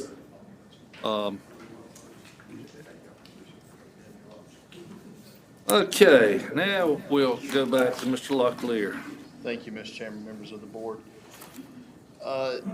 We've got 3 different requests that'll come before you this coming Monday night. The first request is in regards, it's one that I know we have a few new board members, and it's one that you don't see often, but it's an actual amendment to our land use plan, to our land use map, and in short, and I'll try to keep it as brief as possible. Basically, when you do a subdivision, you can look at 2 different things in Harnett County. When you do a subdivision in Harnett County, you look at the land use map and you look at the zoning, and you put that together, and that kind of dictates how your density and the different things that you can do to build your subdivision. So in Woodshire subdivision, and you'll have representatives from those folks here on Monday night that'll talk to you more about it. There's a portion of the actual subdivision in the back that is it's agricultural and rural residential, and so they're requesting to make and it's already approved. The subdivision is already on that portion of land, and it connects. I wish I had a map here. I apologize that I don't. But if you've looked on the actual application, you can kind of see that between the 2, it sits perfectly right between the 2, and it makes a lot of sense to make it medium density residential. So they came to us to ask us to make that change. We didn't see a problem with it. It was, like I said, it was immediately adjacent to that land use already, and so we didn't see an issue with it whatsoever. So that's the first thing that you'll have before you Monday night. Do you have any questions on that. Anyone have any questions for Mr. Locklear on this item? Okay, I think we're good right now. Okay. And feel free to call me if you Sure. get home or something and something changes, just give us a buzz and we'll see if we can walk you through that. Some of the bigger, the next things that we have, let me make sure I'm telling you guys the right thing here. Okay, so this is in regards to our bicycle and Greenway plan that we recently adopted with the county.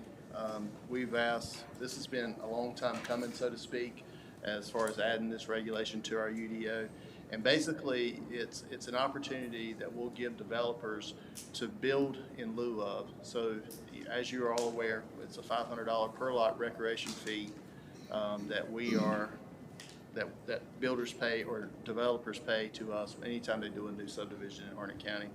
And this would only be for existing subdivisions, because anything after we've adopted the new plan and the regulation that we have in here tonight, a developer would be required to build the Greenway if, in fact, the plan shows a Greenway adjacent to their development. So understand, this is only existing developments that are out here now that still have more that maybe they hadn't got started yet, or maybe they have more phases to build, and they would owe, say for instance, they owed $100,000 in rec fees. And the plan itself said, hey, we're proposing that a Greenway goes here.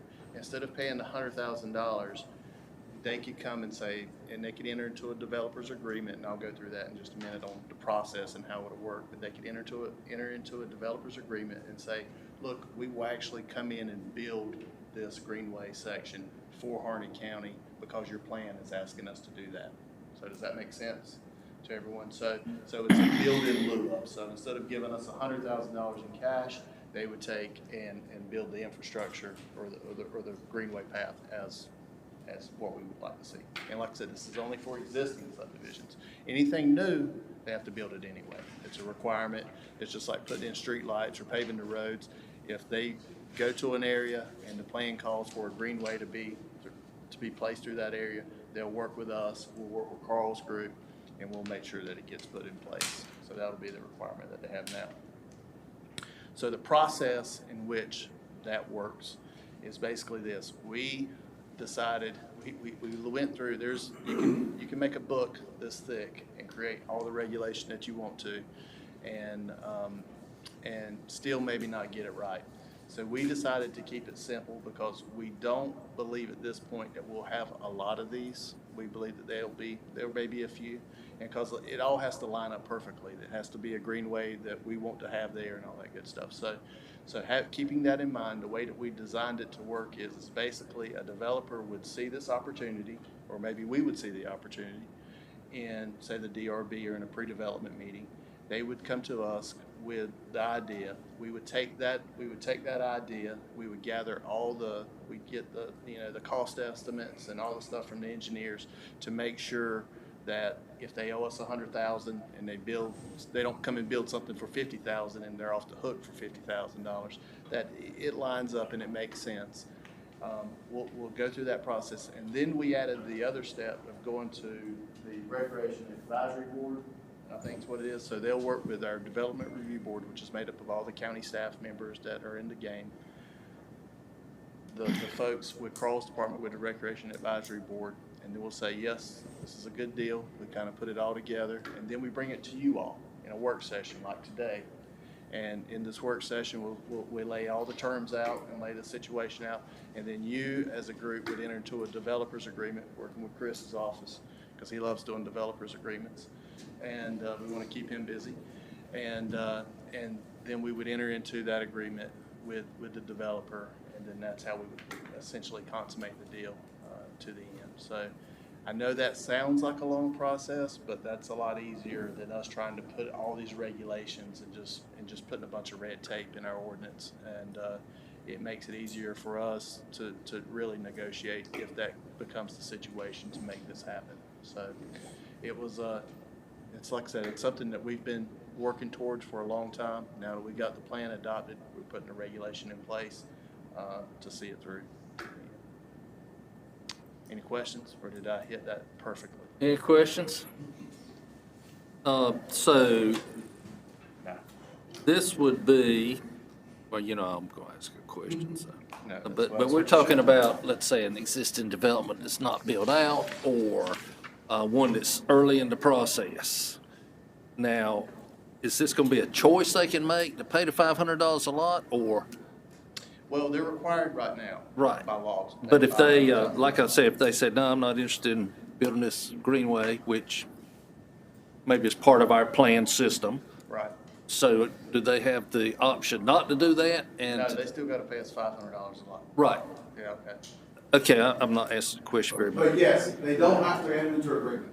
Right, so they can choose either option. That's right. Gotcha. That's right. Okay. It's either one. Like I said, it's an idea that if all the worlds come together and it makes perfect sense. Right, I got you. To go this route, then that's when we'll start this process and go down that road. And then I'm assuming Carl's group or somebody's going to oversee that, y'all. So who's going to oversee that, and make sure we Our get office, the meaning quality the that we need? Development Review Board Mhm. will make sure that we get it through the process. Great. Absolutely. In partnership with Carl's office, Mhm. because we work very closely together anyway. Very good. And this whole Greenways thing is all new to the county, as, of course, we just adopted the plan, so we're gonna be, if it turns out where we start getting a lot of these things, and it makes sense that maybe we do need to maybe just streamline the operation, then that's exactly what we'll do to try to make it run smoother. Well, I will say if this really helps speed up our Greenway development, I think that would be a good thing. I hope so. We hope so. Any other questions, comments? I just think that this is excellent. I mean, it's gonna help the ones that are kind of grandfathered into that, give them another option. I think it will speed things up as far as the Greenway plan goes. So, outstanding. Hopefully, yep. Okay, and the last thing that I have, and I have to apologize to Mr. Wood because I kind of, when we were riding around, I told him that 160D was all done and it was put to bed. And lo and behold, we started putting our stuff together, and Jay said, well, we do have one more that we have to get. So, but it's a minor one, so we're problem. good. And we're going to knock it out before that. But basically, for those that aren't familiar, 160D is a requirement that we have these changes put in our ordinance from the state, and we have to have it done by July, and we're on the last stretch of that. And I thought we had gotten everything done, so I misspoke when I told Mr. Wood that we had. But basically, we have a few little changes that we need to add to our section that talks about permit requirements. Basically, in 160D, right now, a permit is good for 6 months. That changes through the entire state, so that goes to 365 days. So you have 1 year. If you buy a permit, it moves it to 1 year, which is a good thing. So we're just kind of changing these numbers. Same thing with approved site plans. They move from 6 months to 1 year. We already do that for our conditional use. We already give a year for that. And so that's probably the biggest thing.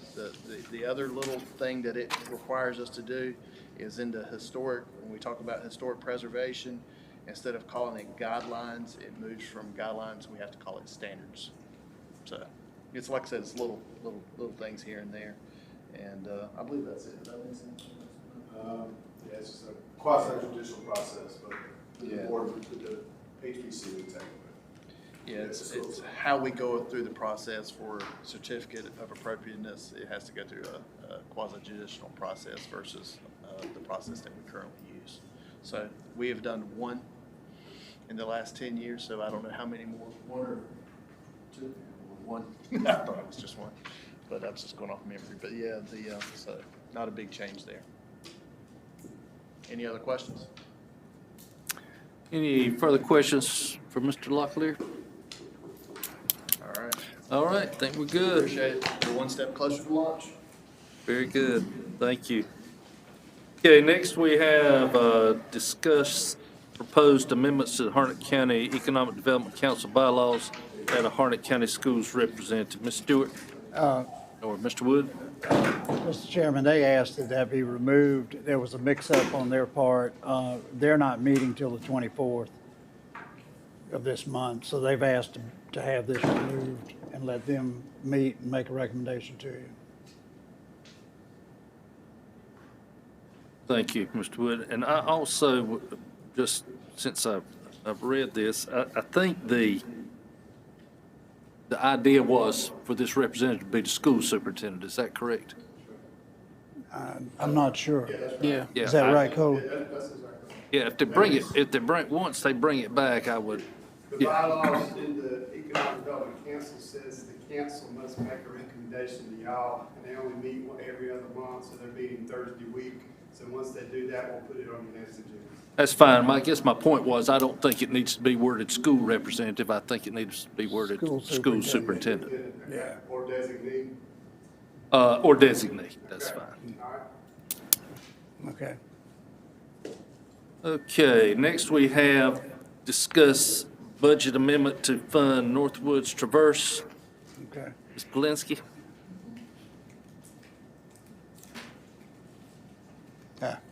Go ahead, Kevin. I'm sorry. That's not Ms. I just read, Polinsky. I just read the names they put on the agenda. That's fine. I'm Kelly. Yes, Ms. Kelly, Mr. thank you. Polinsky is on vacation this week, so, I have come to discuss with you this morning, a new program that has been, brought to social services called Traverse. I don't know how familiar you all are with this program, but, the company Northwoods, we purchased several pieces of their program back in 2015, I think it was. It's a document management system that social services uses to share information, I guess, to house our documents and to share information among the employees at social services. Many different workers for these different programs. This system connects all of that information for our employees, so that they're not repeating the same information 3 or 4 different times depending on which services they're there to apply for. One worker enters this information into our system and it's shared among the entire agency. So there are basically two different things here. One is used by the employees who are in office all the time, and there's another system that's used by social workers who go out in the field and who are working out of the office. The system that we have that we're going to continue in the office is Compass. Northwoods has come to us and said, your mobile system, the support on that is going away. That system is going away. And so they've presented this new system, Traverse. And we have been given the option to purchase this new system. Basically, we're kind of caught between a rock and a hard place. We pay half price, or offering us a half price between now and the end of this month, or after July 1st, we pay full price, which is $436,000, $426,540. So if we can sign a contract between now and the end of June for this program, we will pay $213,270 as opposed to the $426,000.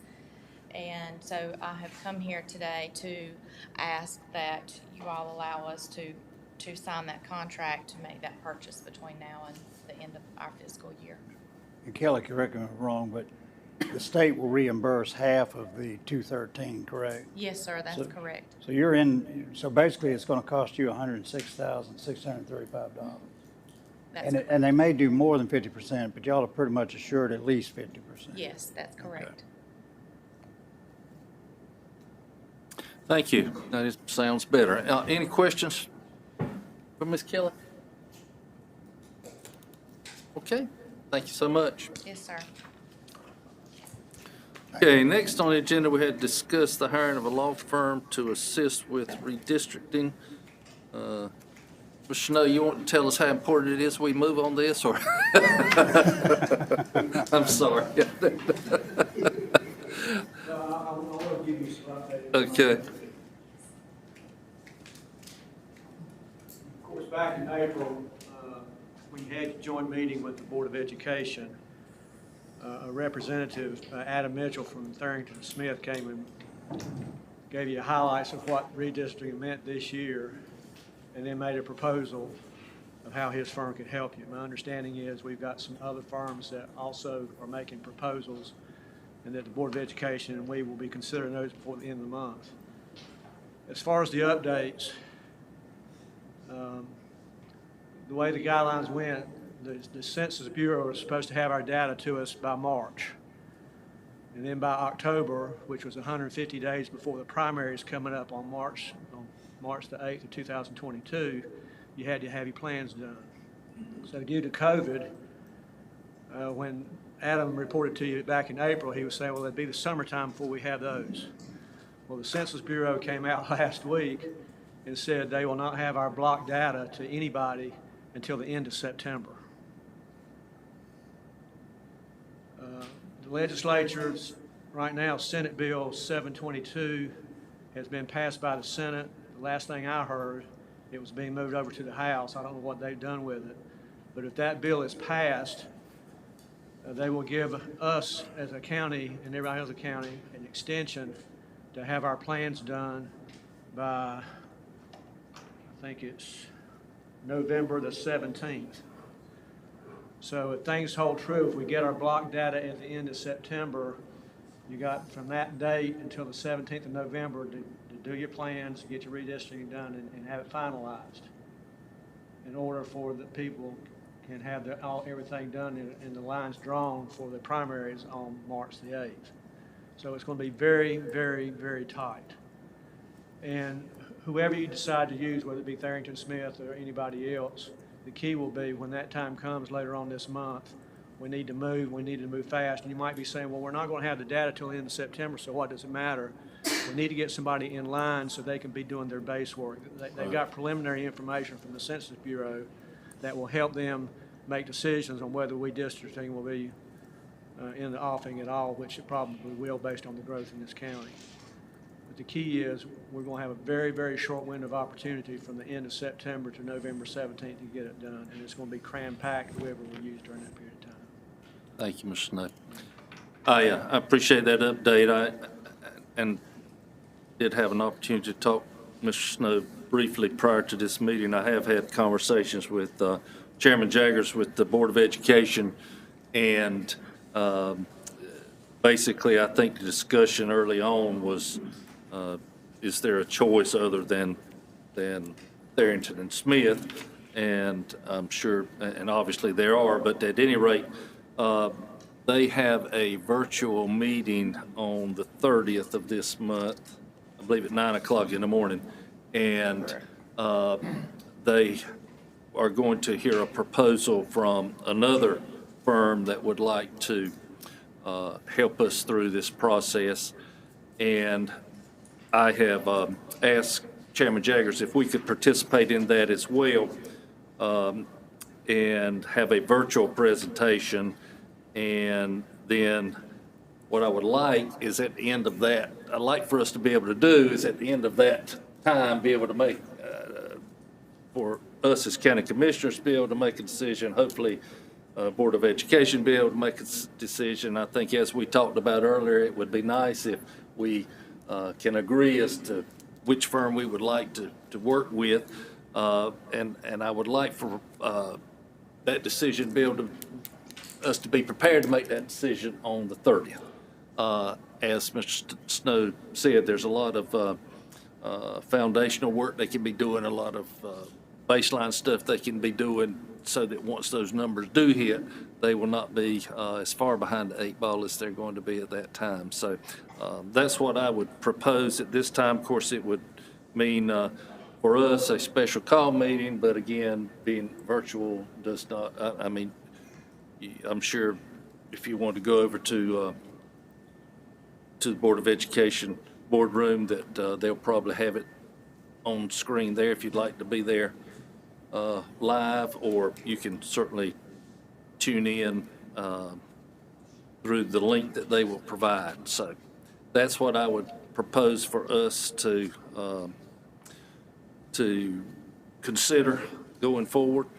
Any comments or questions about that? thought? Okay. Hearing none, then we will move on to the next item on the agenda, discuss signing a SASO agreement with the Executive Flight Training for operating a flight school at the airport. To Mr. Blevins. Good afternoon. I looked up to see who was coming before I called your name this time. Good afternoon. You all have worked hard today. It's my second trip up here. So let me back up. So the Special Aviation Service Organization, which is a SASO, Executive Flight applied or contacted us probably around January this year to see if they could have an agreement with the county. They were working under Warren Aviation. They did a deal that, anyway, it's behind us. And so we wanted to pursue doing that because one of the things that folks that operate on the airport and or visit our airport should have an agreement with the county in order to protect ourselves liability-wise. That includes, we've had them in the past, the military and those kind of people. So this is just another one that has approached us. So I wanted to give you, I told them that we would take it to the airport or the Jetport Committee, which we did, and they recommended. So as the next step is to bring it to the Board of Commissioners for you all to decide.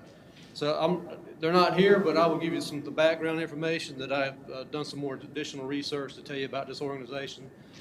They came up with a business plan. They just talked about how much money they generate, and they do through fuel sales and also people coming to Harnett. They go out and buy food, those kind of things, and so they do generate some. A key thing I think is important is that they have a fleet of 8 aircraft altogether, and they bring those to Tanner Aviation, who is on our airport. So he services all those, so they're bringing some money to that group, and of course that's going out. So again, the Jetport Committee voted to recommend it. Executive Flight is operating a Piper PA-28 Cherokee. It's a piston aircraft. It's out there right now. I did a quick look with our VER tower so we can actually see what's going on at the airport. And yesterday they did 4 operations, but that was just yesterday. However, during the month of May 1st through June 10th, they did 592 operations. So that's 296 takeoffs and landings.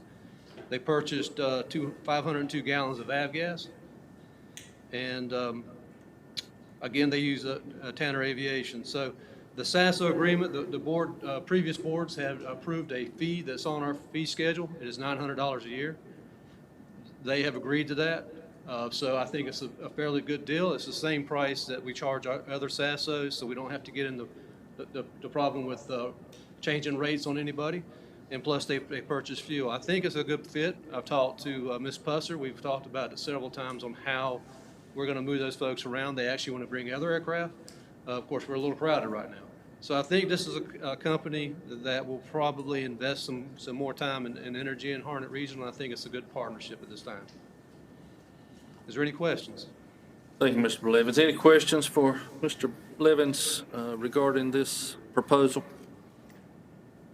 They've already been operating, as Barry said. I think one of the main concerns Chris Appel had was that from a liability standpoint, we need to have a contract with them. Right. Okay. All right. If I may add an addition. Sure. I just want to make sure I get it out there that Mr. Parker, Parker Aviation LLC, Dale Parker, has signed an agreement with the county to lease a spot in our new hangar. It's just for 1 year. We negotiated the same price for that first year. It's $450 a month. So by the end of the year, it'll be $5,400. So that he has an agreement for 1 year. It should be on the consent agenda for your consideration. Thank you, Mr. Blevins. So that's an add-on? Yes, sir. To the agenda? Okay.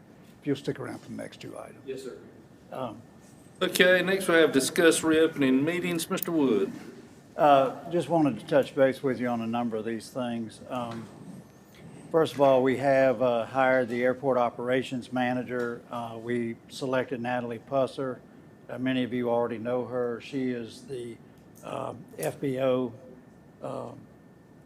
under Warren Aviation now. She does a great job. I think we're very fortunate to get her to stay there. So she brings a lot of experience to it, and we're very pleased to have her join us. And as you, just want to remind you, we do take the airport over on Thursday of this week. The other full-time job is a senior line technician, and this will be the person who basically trains and oversees all the part-time line technicians. And we have selected a gentleman named Dale Massey. He's currently with the Lewisburg Airport. He has a tremendous amount of experience there. He has been an operations manager. He's actually been an airport manager before. So we have hired him, and then we have also hired all of the part-time line technicians that were out there. So no one's job has been jeopardized by this transition over. And then, of course, it'll be up to Natalie and Dale as to how they schedule those employees in the future with supervision from Barry. So with that, we're ready to go on Thursday. Everything's in place. I think the last piece of the puzzle was measuring the fuel, and because we'll be taking over the inventory that's there, and then a few other products and things like that.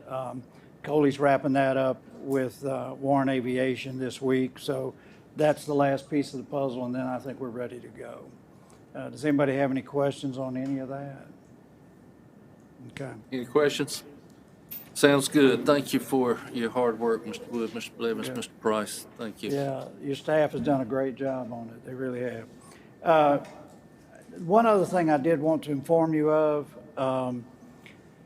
we had an airport committee meeting, and the reason for that was to go over the construction of the airport apron that we got a grant for. And we got some blowback a little bit from some of the pilots and airplane owners for the length of time that they would not be able to access their airplanes the way that Talbot and Bright was phasing the project. It's a three-phase project, and so essentially Commissioner Weatherspoon was there, I was there, Coley, and Barry. And we had to make a decision about whether or not to look at some additional options in order to try to accommodate our existing pilots there, because it was going to be a prolonged time.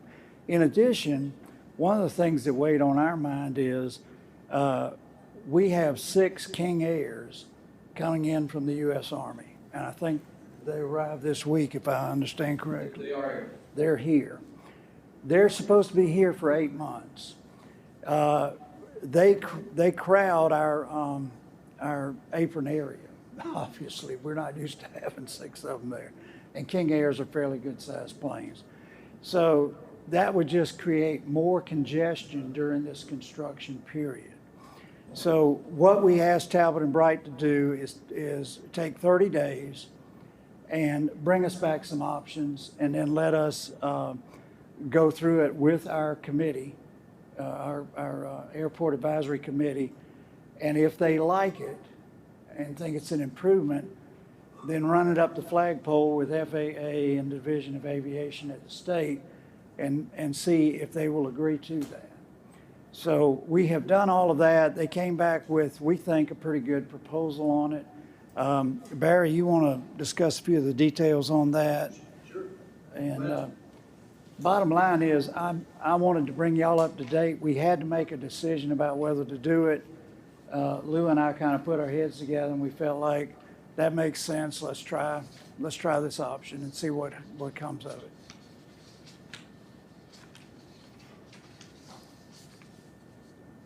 So Talbot and Bright did come back with a different phasing option, and I've given it to the airport committee. I've gotten little feedback, not much. Mr. Warren, I'm going to meet Mr. Warren, Sam Warren. He's a person that is really engaged in what we're doing. I'm supposed to meet him tomorrow to walk him around, and so I'm going to try to invite other people to come out and do the same. But essentially, the phases. Right now, there's 3 phases. In the new improved one, there's 3 phases. However, the first phase only keeps. There was a group of. Let me back up.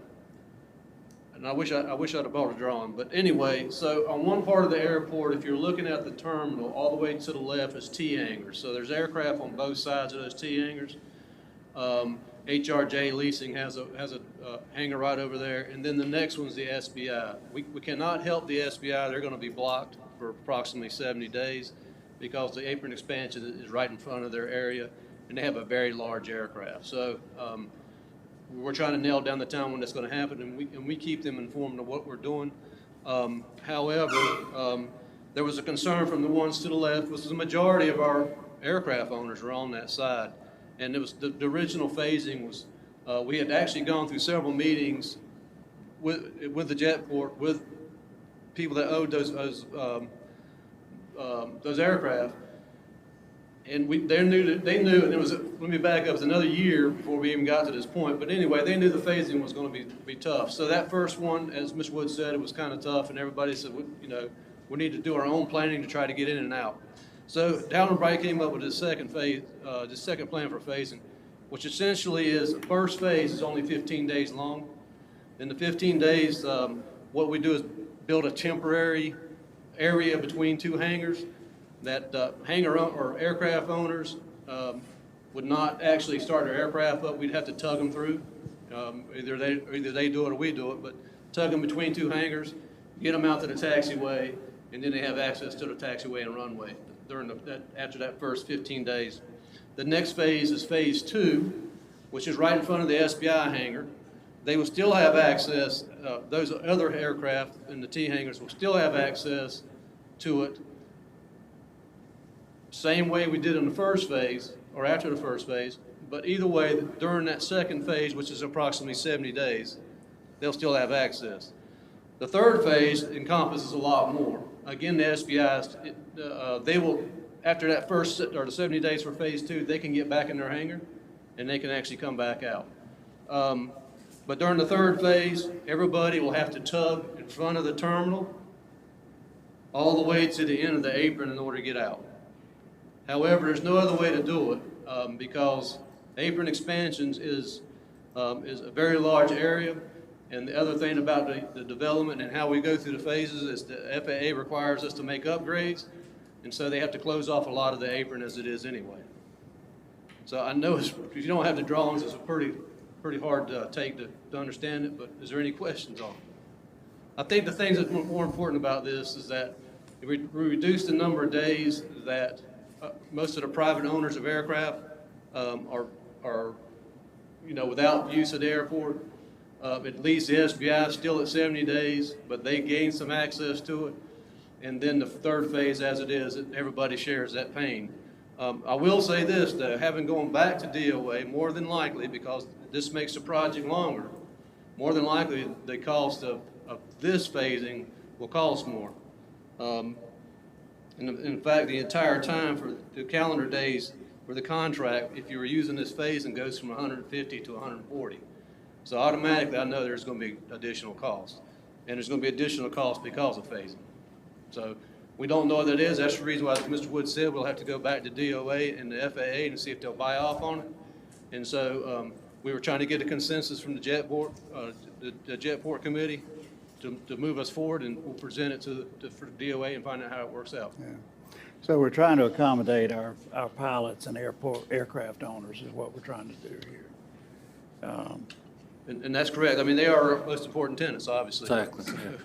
So we're doing our best to accommodate them. So we're hopefully the DOA will sign off on it because of just the way they did the funding this year. That's the reason it was dropped in our lap, is because we were 100% design ready to go, and DOA was looking for places to put money. And that's the reason why it came in our lap so quickly. We wouldn't budget until next year. Now, one of the things that this causes is, as Barry said, what Talbot and Bright has come up with the concept. If DOA and FAA like the concept, they'll have to do the detailed drawings. You got to change some of the drawings. You got to change some of the specifications because the specifications talk about the phasing, and so obviously you've got to, change that around. So that means the bids will be later, and we'll probably push this project into the spring. But going back to the aircraft from the U.S. Army. If they arrived in late June, 8 months means about January.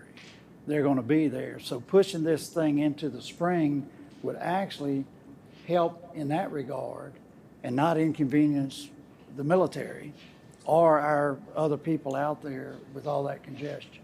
And we would have met our obligation to the Army. I do appreciate you trying to work out another option that would better serve our tenants that we have out there. As you said, that's Bread and butter. the important part. And also, I failed to mention, even if we have to go delay the bid will be the same. We still have 2 tracks, concrete and asphalt, so that'll be the same. And then we can make a decision on that. Sounds good. Thank you. Okay. Thank you. Thank you, Barry. So then the other thing I wanted to mention is we're getting ready to start the process on hiring an economic development director. I think going back to what Commissioner Nickel was saying earlier, the same thing about the county manager being on board. I think we need to get our economic development director on board as quickly as possible because all these plans tie in together. And, depending on who we hire, hopefully they bring some of that expertise to the table too before we finish all this stuff up. The next thing, I believe you have some appointments. Review applications, serve on boards and committees, and I believe, okay.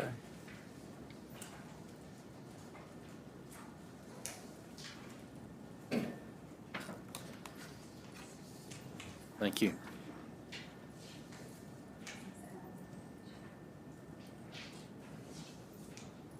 Thank you.